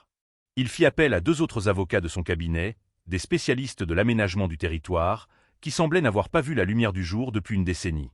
L'État envoya ses 3 meilleurs juristes. La table de conférence était ensevelie sous les cartes, les actes et les rapports de titre de 1975. J'étais assis dans un coin, buvant du café brûlé et signant mon nom. Monsieur Marshall, nous avons besoin de vous pour signer l'acte de donation initiale. Monsieur Marshall, voici l'attestation de propriété. Monsieur Marshall, voici la dérogation environnementale. Ma main, celle qui avait tenu un marteau pendant 50 ans, était prise de crampes. J'avais l'impression de signer ma vie. C'est ce que tu fais, Olivier, dit Rousseau, en posant un autre dossier devant moi. Tu signes la fin de l'ancienne. Maintenant, celui-ci, c'est la déclaration de don. Tu dois écrire de tes propres mots pourquoi tu fais cela, pour la postérité. Et il me tendit un stylo. J'ai écrit. J'ai écrit sur Rose. J'ai écrit sur la promesse que nous avions faite en 1975. J'ai écrit sur le ruisseau, le vieux chêne et les faucons. J'ai écrit que cette terre était son âme et qu'elle appartenait à tout le monde, pas à l'avidité de quelques-uns. Alors que je terminais, mon téléphone portable sonna, mon téléphone personnel, le téléphone à clapet. C'était Patrice. Mon sang se glaça. J'ai fait signe à Rousseau, qui se tut. Je suis sorti dans le couloir. Je devais être le vieil homme. Je devais être la victime. J'ai laissé ma voix trembler. Allô. Papa. Salut, juste pour prendre des nouvelles. Il avait l'air joyeux. Il avait l'air d'un homme sur le point de gagner au loto. Oh, salut, Patrice, dis-je, en m'appuyant contre le mur, feignant la faiblesse. Je ne me sens pas très bien. Oh non, qu'est-ce qui ne va pas? Demanda-t-il. Mais il n'y avait pas de réelle inquiétude. C'était juste un script. Juste mon cœur. Il a des palpitations, dis-je. Tout ça, mon fils, c'est beaucoup. Je je suis content que ça se termine. Exactement, dit-il, vif et enjoué. Tu fais ce qu'il faut, papa. La bonne chose pour la famille. Nina est si, elle est juste si soulagée. Nous le sommes tous. Nina, c'est une bonne fille, ai-je menti. Les mots avaient un goût d'acide. Elle s'occupe de tout. C'est la meilleure, dit-il. Alors, on est toujours d'accord pour vendredi 10h? Oui, mon fils, dis-je, je serai là. Je dois y aller. Je suis juste très fatigué. D'accord, papa. Repose-toi bien. Et, tu n'as pas besoin d'amener qui que ce soit, tu sais, comme Rousseau ou un de ces types. C'est juste une simple signature. Juste nous. Juste la famille. On garde ça en famille. D'accord, mon fils, murmurai-je. Juste la famille. J'ai raccroché. Je suis retourné dans la salle de conférence. Rousseau m'a regardé. Il vérifie le piège, dis-je. Il s'assure que l'appât est toujours là. Bien, gronda Rousseau. Laisse-les faire. Maintenant, signe ça. C'est l'acte de transfert final. Jeudi, le jour J. À 11h, le dossier final était assemblé. Il faisait 15 cm d'épaisseur. Monsieur Henri du conservatoire arriva, son costume froissé, l'air de ne pas avoir dormi depuis 2 jours. Il avait un chéquier. C'est pourquoi? Demandai-je. Les frais d'enregistrement, dit Henri. Pour le département, c'est 1 euro. Il me serra la main, sa poignée ferme. Monsieur Marchal, au nom du peuple français, je suis sans voix. C'est un héritage. Assurez-vous simplement que son nom soit sur le panneau, dis-je. Nous avons signé. J'ai signé. Henri a signé. Rousseau et l'avocat de l'État ont signé comme témoins. Il était 13h. C'est fait, dit Henri, rayonnant. Non, ce n'est pas fait, dit Rousseau en attrapant le dossier. C'est signé, mais ce n'est pas réel. Ce n'est pas réel tant que ce n'est pas déposé au service de la publicité foncière. Si on ne fait pas tamponner ça avant 17h aujourd'hui, ce n'est qu'une pile de papier. Il me regarda. Si l'avocat de Nina dépose son transfert à 9h demain matin, et que ce n'est pas dans le système, un juge aura un cauchemar à essayer de déterminer qui possède quoi.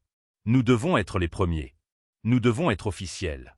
Il tendit le dossier à un jeune avocat stagiaire, un gamin qui avait l'air d'être sur le point de courir un marathon. « Vas-y » ordonna Rousseau. « Va au palais de justice. Ne t'arrête pas. Ne parle à personne. Apporte ça au bureau du conservateur des hypothèques. Fais-le tamponner. Appelle-moi dès que c'est fait. » Le gamin sortit du bureau en courant et nous attendîmes. 14h. Rien. 15h. Rien. 15h30. Je faisais les 100 pas. Qu'est-ce qui prend autant de temps? C'est juste un tampon. C'est un bureau gouvernemental un jeudi après-midi, Olivier, dit Rousseau, mais il vérifiait aussi sa montre. Ce n'est pas un endroit connu pour sa rapidité. À 15h45, le téléphone de Rousseau sonna. C'était le coursier. Rousseau le mit sur haut-parleur. Monsieur Rousseau, il y a un problème. Mon cœur s'arrêta. Quel problème? Aboya Rousseau. La file d'attente? Elle était énorme, balbutia le gamin. J'ai enfin atteint le guichet. Le fonctionnaire, un type nommé Henderson. Il dit qu'un don multiparcellaire de cette taille nécessite un examen administratif de 48 heures. Quoi? Dis-je. Il dit qu'il ne peut pas le tamponner aujourd'hui, dit le gamin, la voix paniquée. Il dit que c'est trop complexe pour un enregistrement en fin de journée. Il m'a dit de revenir lundi. Lundi? Murmurai-je. Ce serait trop tard. Vendredi à 10h, je signerai pour un terrain que je possédais encore légalement. Le visage de Rousseau était un nuage sombre et orageux. Henderson, gronda Rousseau, sa voix une menace sourde. Ce bureaucrate paresseux. Ce n'est pas complexe. Il est paresseux. Il veut rentrer chez lui plus tôt. Rousseau attrapa son propre manteau. Mon garçon, reste là. Ne bouge pas. J'arrive. Rousseau me regarda. Je vais au palais de justice. Je viens avec toi, dis-je. Non, tu restes ici. Tu dois rester à l'écart. C'est la partie du travail pour laquelle je suis payé. Ça, c'est la partie légale. Il était parti. Je suis resté assis dans le bureau de Rousseau. Henri s'est assis avec moi. Nous n'avons pas parlé. Nous avons juste attendu. 16h, 16h15, 16h30. Le palais de justice fermait à 17h. À 16h45, mon téléphone sonna. C'était Rousseau. Je l'ai attrapé. Joe. C'est fait, dit Rousseau. Il avait l'air épuisé. Quoi? Comment? Disons simplement, dit Rousseau, que M. Henderson et moi avons une longue histoire. Je lui ai rappelé une certaine dérogation de zonage qu'il a approuvée en 98. Celle qui, si elle venait à être révélée, serait très complexe pour sa retraite. Joe. Il a soudainement trouvé le temps, dit Rousseau en me coupant. Il l'a examiné. Il l'a tamponné. Il l'a enregistré. C'est dans le système. À 16h42, le jeudi 2 novembre, il prit une profonde inspiration. Olivier Marchal, vous êtes officiellement un homme aux moyens très modestes.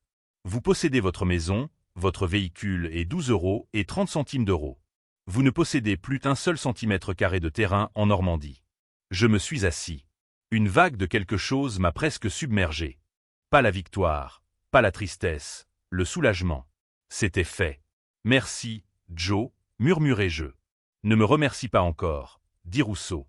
Tu as une grosse journée demain. Rentre chez toi, dors un peu. Souviens-toi du plan. Quel est le plan? Demandai. Tu es le vieil homme, dit Rousseau. Tu es confus. Tu es fatigué. Tu es triste. Tu vas à cette réunion. Tu les laisses parler. Tu les laisses entrer directement dans la pièce. Laisse-les dire tout ce qu'ils veulent. Laisse-les se pendre. Et puis tu seras juste l'homme qui n'a plus rien à perdre, parce qu'à partir de maintenant, tu ne le es plus. D'accord, dis-je.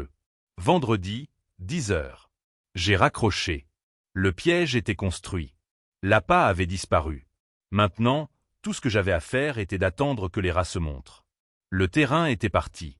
La réserve mémorielle Rose Marchal était officiellement déposée, tamponnée et enregistrée. C'était jeudi soir, 16h46. La course était terminée. Henri, le directeur du conservatoire, m'avait littéralement serré dans ses bras, les larmes aux yeux, avant que lui et son équipe juridique ne partent. Rousseau et moi sommes restés seuls dans sa salle de conférence, qui ressemblait à l'épicentre d'une explosion de documents juridiques. Nous nous sommes assis en silence. Alors, dit finalement Rousseau en se frottant les yeux de fatigue. C'est fait. Tu es un homme pauvre, Olivier. Félicitations. Je suis un homme 12,30 € plus riche que ce matin, Joe, dis-je. Je me sentais léger. La cible des 20 millions d'euros avait disparu. Je l'avais retirée de la table. Mais ce n'est pas fini. Rousseau hocha la tête, le visage sombre. Non, ce n'est pas fini. Il prit son téléphone. Il ne célébrait pas. Il passait à la cible suivante. Il appuya sur un numéro de sa numérotation abrégée. Janet, aboya-t-il dans le téléphone. C'est Rousseau. Écoute. La grosse bombe a été désamorcée. Maintenant, je veux retourner ramasser les éclats. Il parlait à l'expert comptable judiciaire, celui qui avait trouvé PNN Venture. Cette société écran du Delaware, continua Rousseau. J'ai besoin du dossier complet. On a trouvé les 800 000 € qui sont entrés. Maintenant, je veux savoir ce qu'il en est des 800 000 € qui sont sortis. Je veux voir chaque virement, chaque chèque. Ont-ils payé une carte de crédit? Ont-ils acheté une voiture? Ont-ils remboursé un usurier? Je veux une trace écrite si propre et si évidente qu'un procureur pourrait l'utiliser comme un livre de coloriage. Je veux savoir exactement à quoi ont servi les économies de la vie de mon client. Il écouta un instant. Je m'en fiche. J'en ai besoin sur mon bureau dans un rapport finalisé pour 9h demain matin. Oui, 9h. On part à la chasse. Il raccrocha violemment. Il me regarda.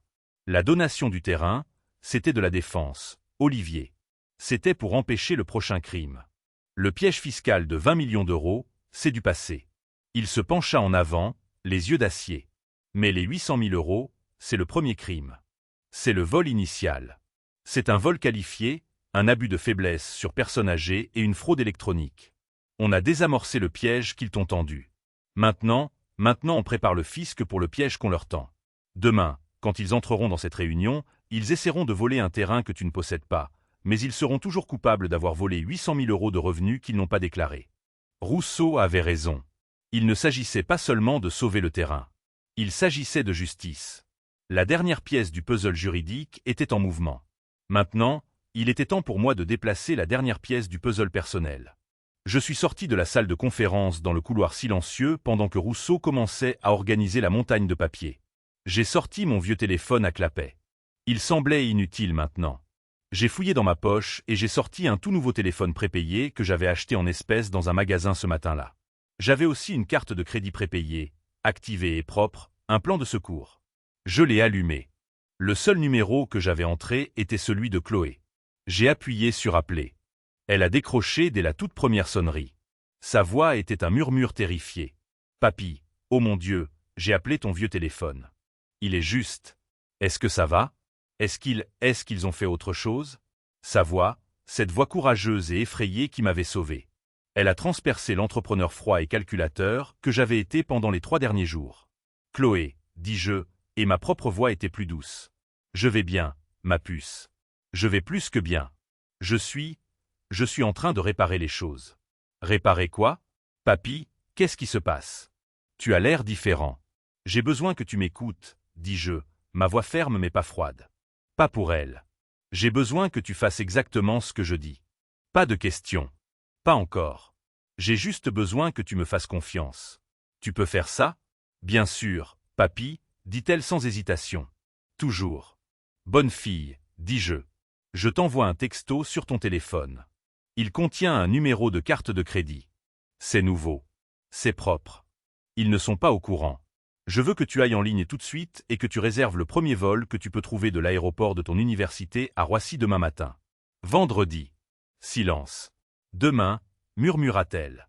Papy, j'ai des partiels. J'ai un examen final d'économie à 14 heures. Je ne peux pas. Je ne peux pas simplement partir. Si, tu peux, dis-je. C'est plus important que l'économie, Chloé. C'est toi qui as commencé ça. C'est toi qui as envoyé ce texto. Tu m'as sauvé la vie. J'ai besoin de toi. Je veux que tu sois là pour la fin. Je l'ai entendu prendre une inspiration tremblante. La fin. La fin de quoi? Une surprise, dis-je, une réunion de famille. Maintenant, écoute. C'est la partie la plus importante. N'appelle sous aucun prétexte tes parents. Ne leur envoie pas de texto. Ils ne doivent pas savoir que tu es en ville. Quand tu atterriras à Roissy, une voiture t'attendra. Le nom du chauffeur sera Rousseau. C'est un des hommes de Joe. Il sera ta sécurité. Sécurité? Papy, tu me fais peur. C'est juste une précaution, dis-je. Il te conduira directement au bureau de Maître Rousseau. Pas chez moi, pas chez eux. Tu vas directement au bureau de Rousseau. Tu comprends? Oui. Bureau de Rousseau. À quelle heure? Que se passe-t-il?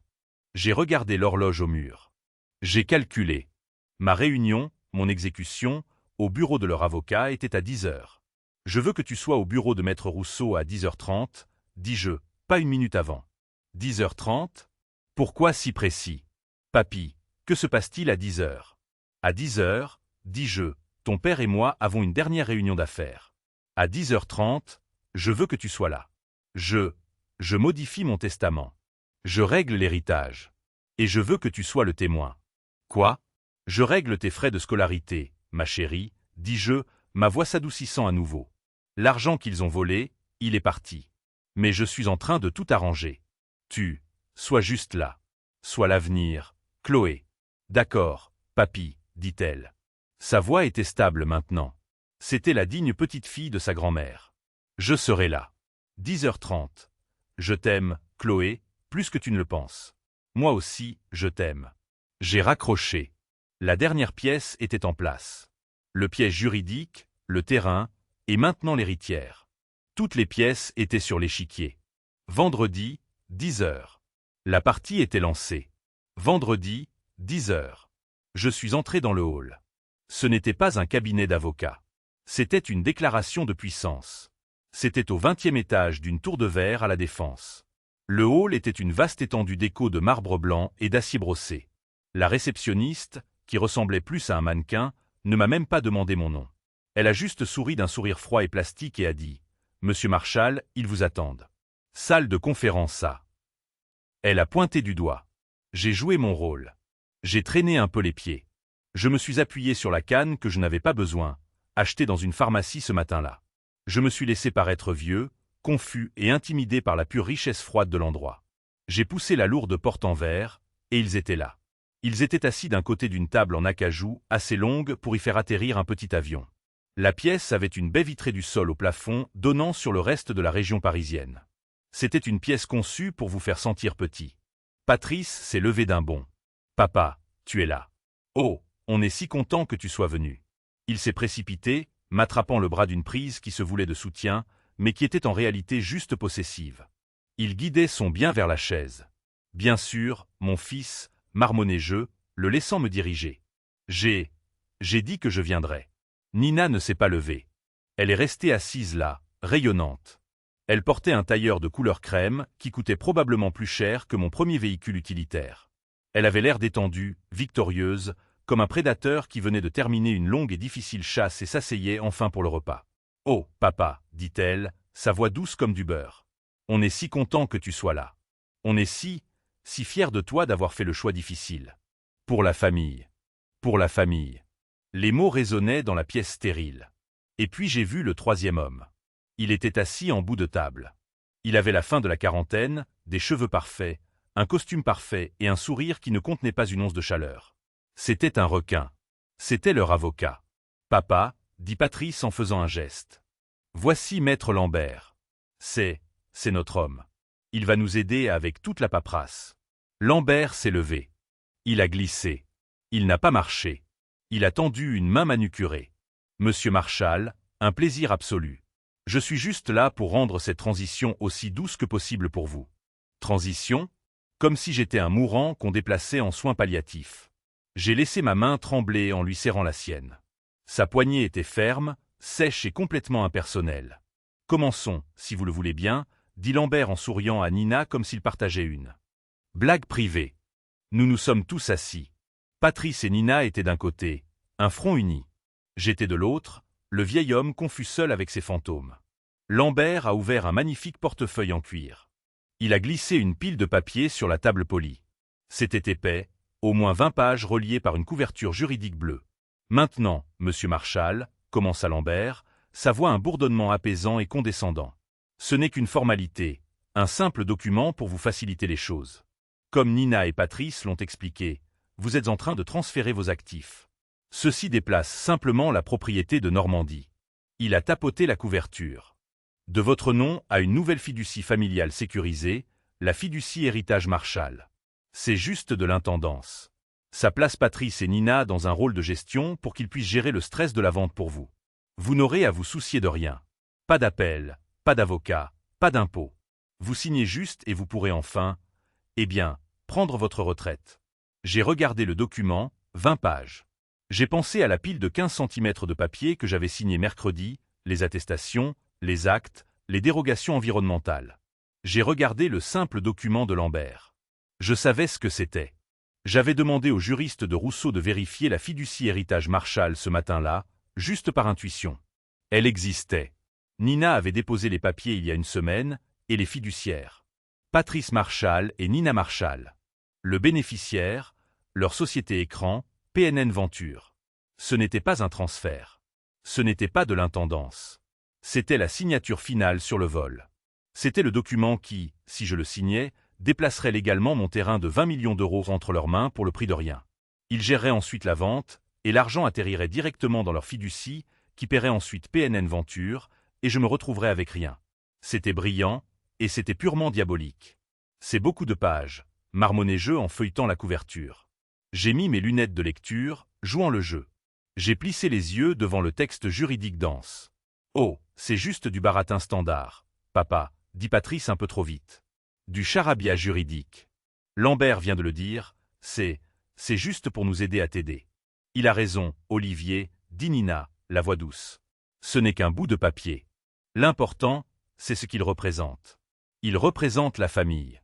Il nous représente tous, ensemble, allant de l'avant. C'est la bonne chose à faire. Je l'ai regardée.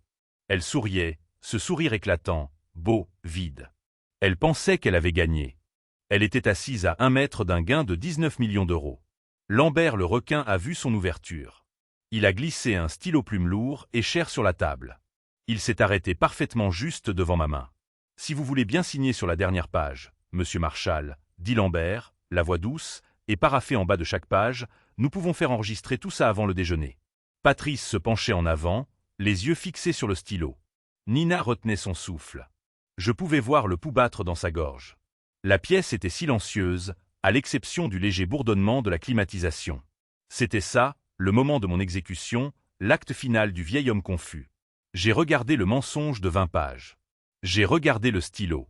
J'ai regardé mon fils, son visage un masque d'anticipation avide.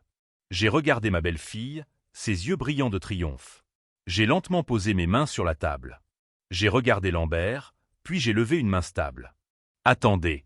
La pièce était absolument silencieuse. Le stylo cher reposait sur la table entre nous.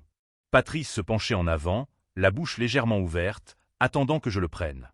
Nina était figée, son sourire éclatant et triomphant commençant tout juste à tourner sur les bords. Elle avait été interrompue. La mise à mort avait été retardée. Même Lambert le requin semblait momentanément décontenancé. Son propre rythme était rompu. « Monsieur Marchal, » dit Lambert, sa voix douce développant une petite pointe d'agacement. « Y a-t-il un problème avec le stylo ?»« Non, » dis-je. J'ai repoussé ma chaise. Les pieds ont fait un bruit de raclement sur le sol en marbre. Et je me suis levé. Je me suis levé bien droit, jusqu'au bout. Je n'ai pas utilisé la canne. Je n'ai pas gémi. Je ne me suis pas appuyé sur la table. J'ai laissé tomber le rôle du vieil homme confus que j'avais joué pendant 3 jours. Et je suis simplement resté là, en tant qu'Olivier Marchal, 73 ans, un entrepreneur qui avait construit des choses et qui savait comment les démolir. Les yeux de Patrice s'écarquillèrent. Il ne m'avait jamais vu me tenir aussi droit. « Papa, » dit-il, la voix hésitante. Les yeux de Nina se plissèrent. Elle connaissait cet homme. Ce n'était pas la victime brisée qu'elle avait réconfortée au téléphone. C'était l'homme qui avait élevé son mari. Avant de signer, dis-je, et ma voix était différente. La faiblesse avait disparu. Le tremblement avait disparu. Elle était claire, elle était froide, et elle remplissait la pièce chère et vide. Avant de signer ce document de 20 pages, je veux juste être sûr. Ce document, il transfère le terrain de Normandie. C'est bien ça ? Lambert a retrouvé son sang-froid. Oui, monsieur Marchal. Comme nous en avons discuté, il déplace l'actif dans la fiducie pour la gestion.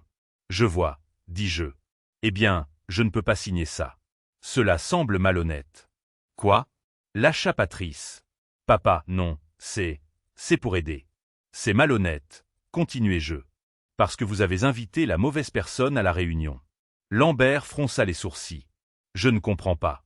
Vous me demandez de céder un terrain que je ne possède plus, dis-je. Et je trouve, eh bien, je trouve que c'est impoli envers les nouveaux propriétaires. Le visage de Nina devint blanc. Alors, dis-je, j'ai pris la liberté de les inviter. Avant de signer quoi que ce soit, j'aimerais vous présenter mes nouveaux partenaires. J'ai tourné la tête. J'ai regardé la lourde porte en verre de la salle de conférence. Comme sur un signal, la porte s'est ouverte. Ce n'était pas un coup timide. Elle s'est juste ouverte. 2 hommes sont entrés. Le premier, Patrice et Nina le connaissaient. Maître Rousseau, mon avocat. Il ressemblait à un ours dans un costume froissé et il portait une épaisse mallette usée. Le second homme, il ne le connaissait pas. Il avait la 50aine, portait un costume professionnel, mais il avait le visage buriné d'un homme qui passe du temps à l'extérieur. Il avait l'air officiel. « Qu'est-ce que c'est » dit Lambert en se levant. « C'est une réunion privée.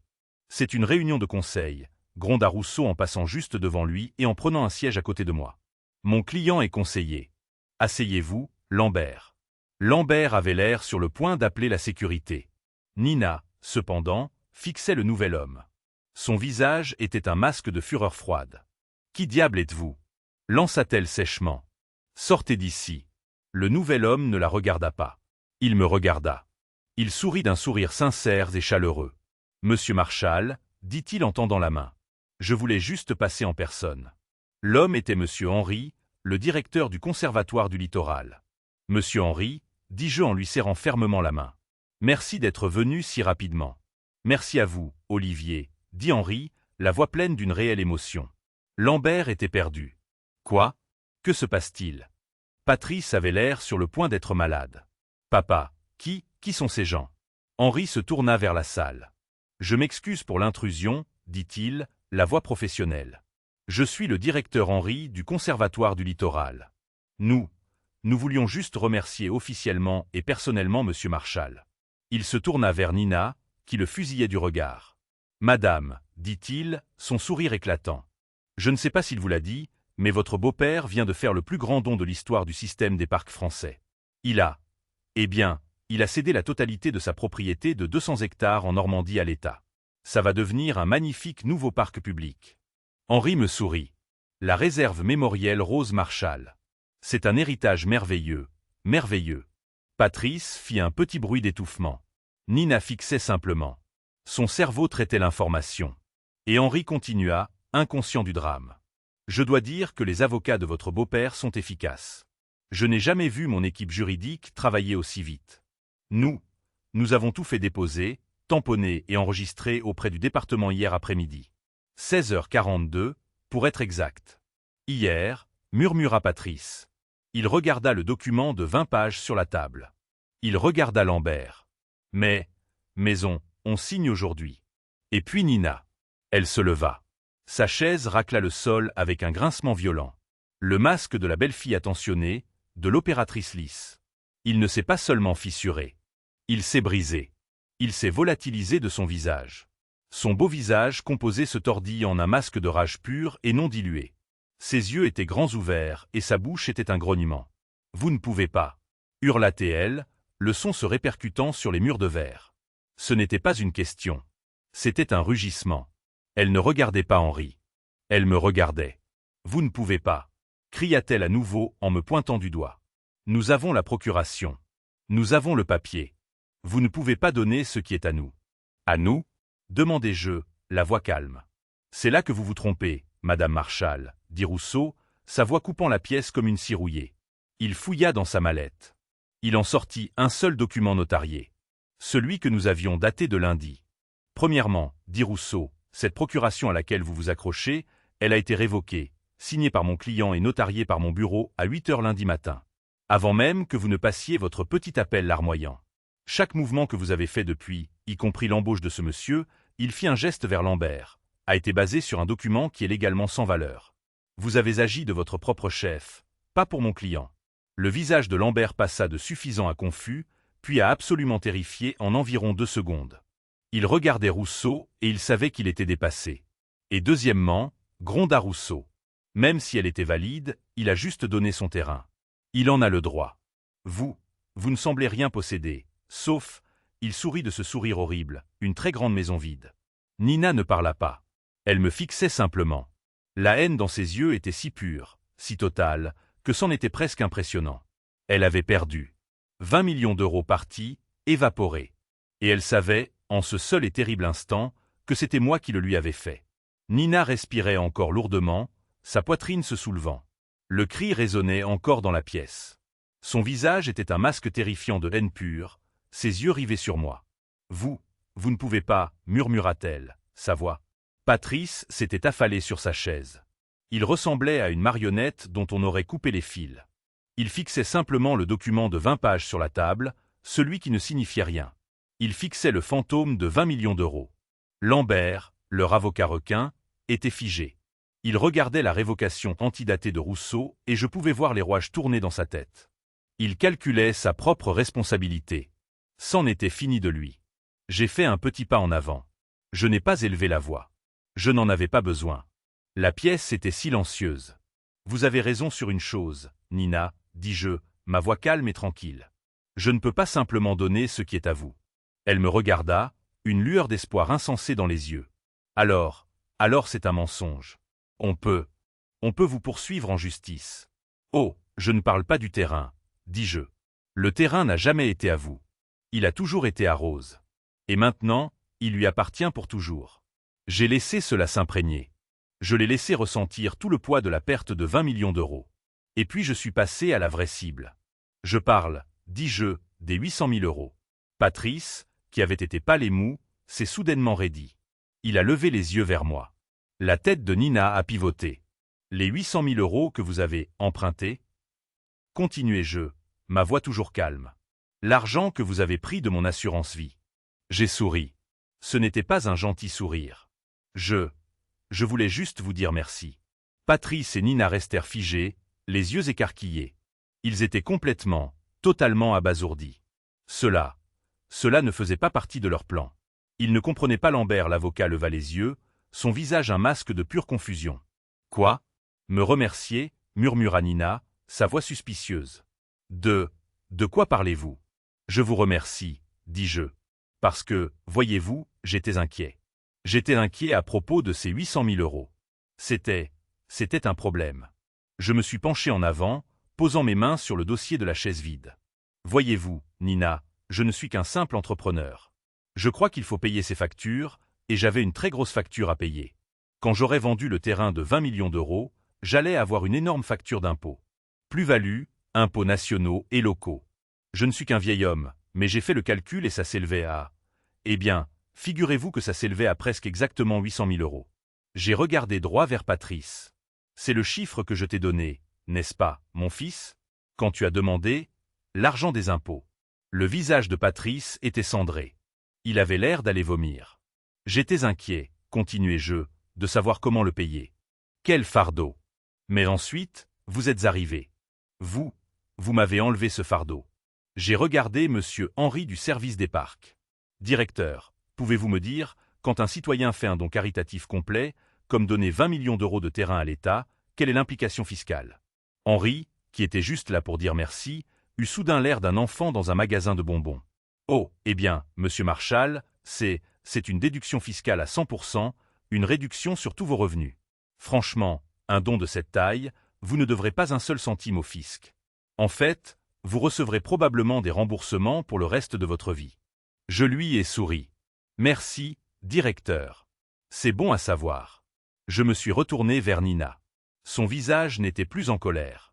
Il était vide. Les rouages tournaient, mais il grinçait. Alors, vous voyez, Nina, dis-je, en donnant le terrain au lieu de le vendre, je n'ai plus de facture d'impôt. J'ai une déduction fiscale. Le problème des 800 000 euros que j'avais, il a tout simplement disparu. Je n'en ai pas besoin. Mais vous... Et puis je me suis penché. Je me suis penché juste en face de la table chère, dans son espace personnel, et ma voix est tombée à un murmure. Un murmure qui était plus mortel que son cri. Mais vous, Nina, dis-je. Vous, d'un autre côté, vous venez de recevoir 800 000 euros. Ses yeux s'écarquillèrent. C'est exact, dis-je. Ce n'était pas un emprunt. Vous n'avez rien signé. C'était un revenu. Vous voyez, le fisc, ils sont drôles. Ils ne se soucient pas vraiment des histoires de famille. Ils ne se soucient pas des méchants ou de sauver la famille. Ils ne se soucient que des chiffres. Et les chiffres, dis-je, sont les suivants. 850 000 euros ont été déplacés de mon compte vers votre petite société écran, PNN Venture. C'est un revenu, Nina. C'est beaucoup de revenus. Lambert, l'avocat, fit un petit bruit de suffocation. Il a finalement compris. J'ai regardé droit dans les yeux morts et horrifiés de Nina. Vous avez construit tout ce beau et compliqué piège fiscal pour moi, n'est-ce pas? Vous avez volé mon argent des impôts pour me forcer à vendre le terrain afin que le fisc gèle mes actifs pour que vous puissiez intervenir et prendre le reste. J'ai secoué la tête, feignant la déception.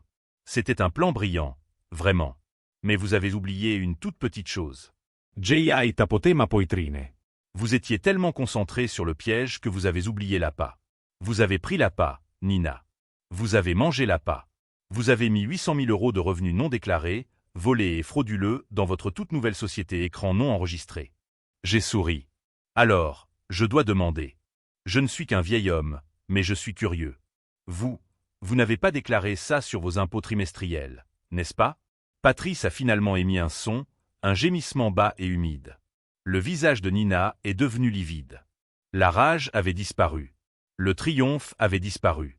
Il ne restait que l'horreur froide, naissante et absolue d'une personne qui vient de réaliser qu'elle n'a pas seulement perdu.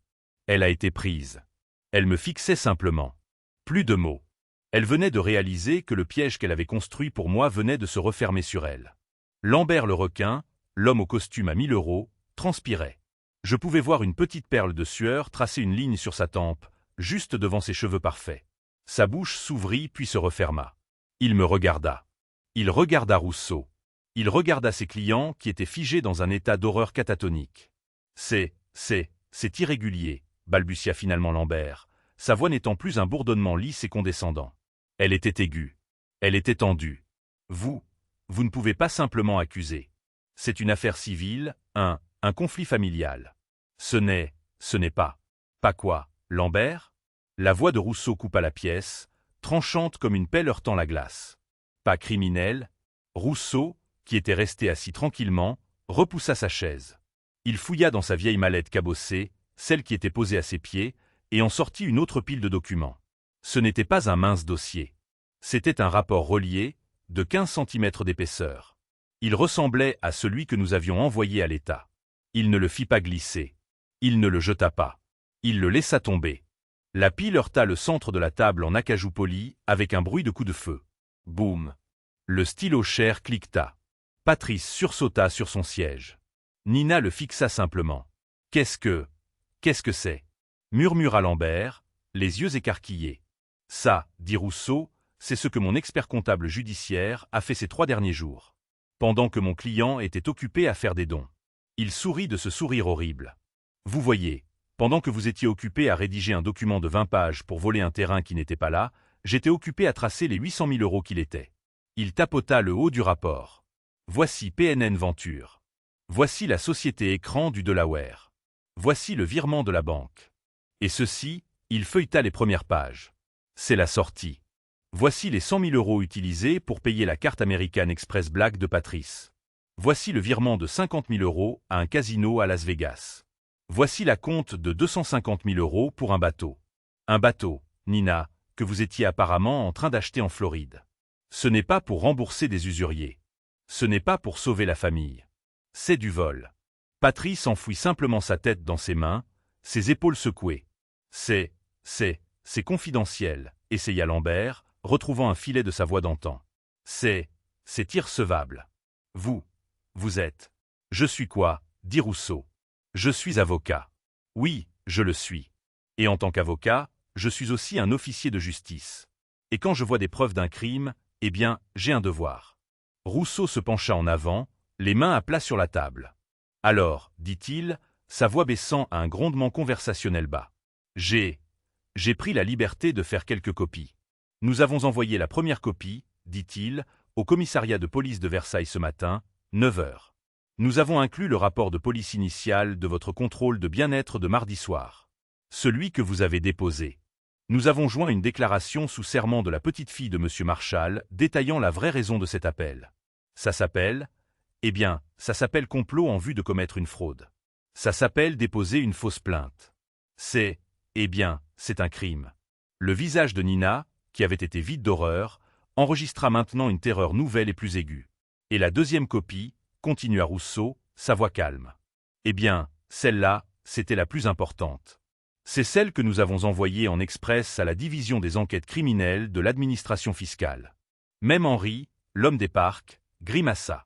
« Le fisc, dis-je, parlant pour la première fois. Ils sont drôles. Ils ne se soucient pas vraiment du bateau, Nina. Ils ne se soucient pas du casino. Ils ne se soucient que d'une chose. Je me suis penché. Les revenus non déclarés. C'est un scandale, cria Lambert, retrouvant enfin sa grandiloquence. Il se leva. C'est du harcèlement. Mes clients s'en vont. Cette réunion est terminée. Vous avez raison sur une chose, dit une nouvelle voix. La lourde porte en verre de la salle de conférence s'ouvrit à nouveau. Cette fois, ce n'était pas Rousseau. Ce n'était pas Henri. C'étaient 2 hommes en costume. Pas des costumes chers comme celui de Lambert, mais des costumes qui leur allaient bien. C'étaient des policiers.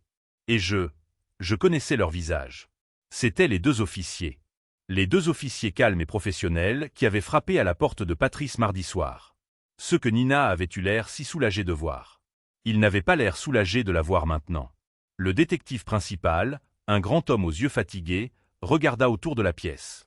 Il me vit. Il vit Rousseau. Il vit Henri. Et puis ses yeux se posèrent sur Patrice et Nina. « Eh bien, dit le détective, ça nous évite un déplacement. » Nina trouva enfin sa voix. C'était un son aigu, fin et rauque. « Officier, qu'est-ce que c'est ? Nous sommes en réunion. » « Nous savons, dit le détective. Il fit un pas dans la pièce. Son partenaire se tenait près de la porte. « Nous venons de votre maison à Saint-Germain, Madame Marshall. Eh bien, nous avons aussi reçu un dossier très intéressant du fisc ce matin. Ils nous ont demandé de les accompagner. » Lambert avait l'air sur le point de s'évanouir. « Patrice Marshall, Nina Marshall, dit le détective. » Sa voix n'était plus conversationnelle. C'était celle d'un flic. Patrice leva les yeux, le visage taché de larmes, les yeux écarquillés de la terreur d'un enfant qui a enfin été pris. Nina restait figée. C'était une statue. Une statue de marbre parfaite et magnifique de pure haine glacée. Le détective sortit les menottes. Le petit clic lorsqu'elles s'ouvrirent fut le son le plus fort que j'ai jamais entendu. Vous êtes tous les deux en état d'arrestation pour abus de faiblesse sur personne vulnérable, complot en vue de commettre une fraude, fraude bancaire, et il baissa les yeux sur le dossier dans sa main. Fraude fiscale aggravée à plusieurs chefs d'accusation.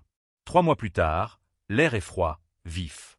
C'est février, et le sol est ferme sous mes bottes. Je suis sur le terrain. Mon terrain. Le terrain de Rose. C'est calme ici. Le seul bruit est le vent qui souffle dans les branches nues des chênes. Mais quelque chose est nouveau. Juste au début du sentier, là où l'ancien chemin forestier commençait, il y a un grand panneau neuf. Il est magnifiquement sculpté dans une seule pièce de chêne. C'est simple. C'est permanent. On peut y lire « La réserve mémorielle Rose Marshall ». Une petite silhouette frissonne à côté de moi, resserrant son manteau. C'est magnifique, papy, dit Chloé, la voix basse. Je passe mon bras autour d'elle. Elle pose sa tête sur mon épaule. Oui, dis-je. Ça l'est. Chloé est à la maison. Elle a changé d'université. Elle a quitté cette université chère et lointaine et est maintenant étudiante à l'université locale, à 10 minutes de chez moi. Elle vit avec moi dans la petite maison que Rose et moi avons construite. Sa chambre. C'est l'ancienne chambre de Patrice. Elle l'a remplie de livres et de vie. La maison n'est plus silencieuse. C'est bien. Je modifie mon testament. C'est une simple modification. Tout, la maison, le véhicule, les 12 € et le remboursement d'impôts massifs et à vie que je reçois de la donation. Tout lui revient. Mon héritage n'est plus dans la terre. Il est en elle. Tu penses que... commence Chloé. Tu penses qu'ils ont froid? Je sais de qui elle parle. Je ne sais pas. J'imagine que oui. Patrice et Nina. Ils ont tout perdu. La cage de verre, le mausolée de marbre à Saint-Germain. Il a été saisi. La banque l'a pris, ainsi que les voitures allemandes et les meubles de créateurs. Tout est vendu aux enchères pour payer une très petite fraction des dettes qu'ils avaient et bien sûr, les pénalités et intérêts massifs qu'ils devaient au fisc. Ils sont dans un centre de détention. Ils attendent leur sentence. Ils ont plaidé coupable. Ils n'avaient pas le choix. Le rapport de Rousseau, le dossier du fisc.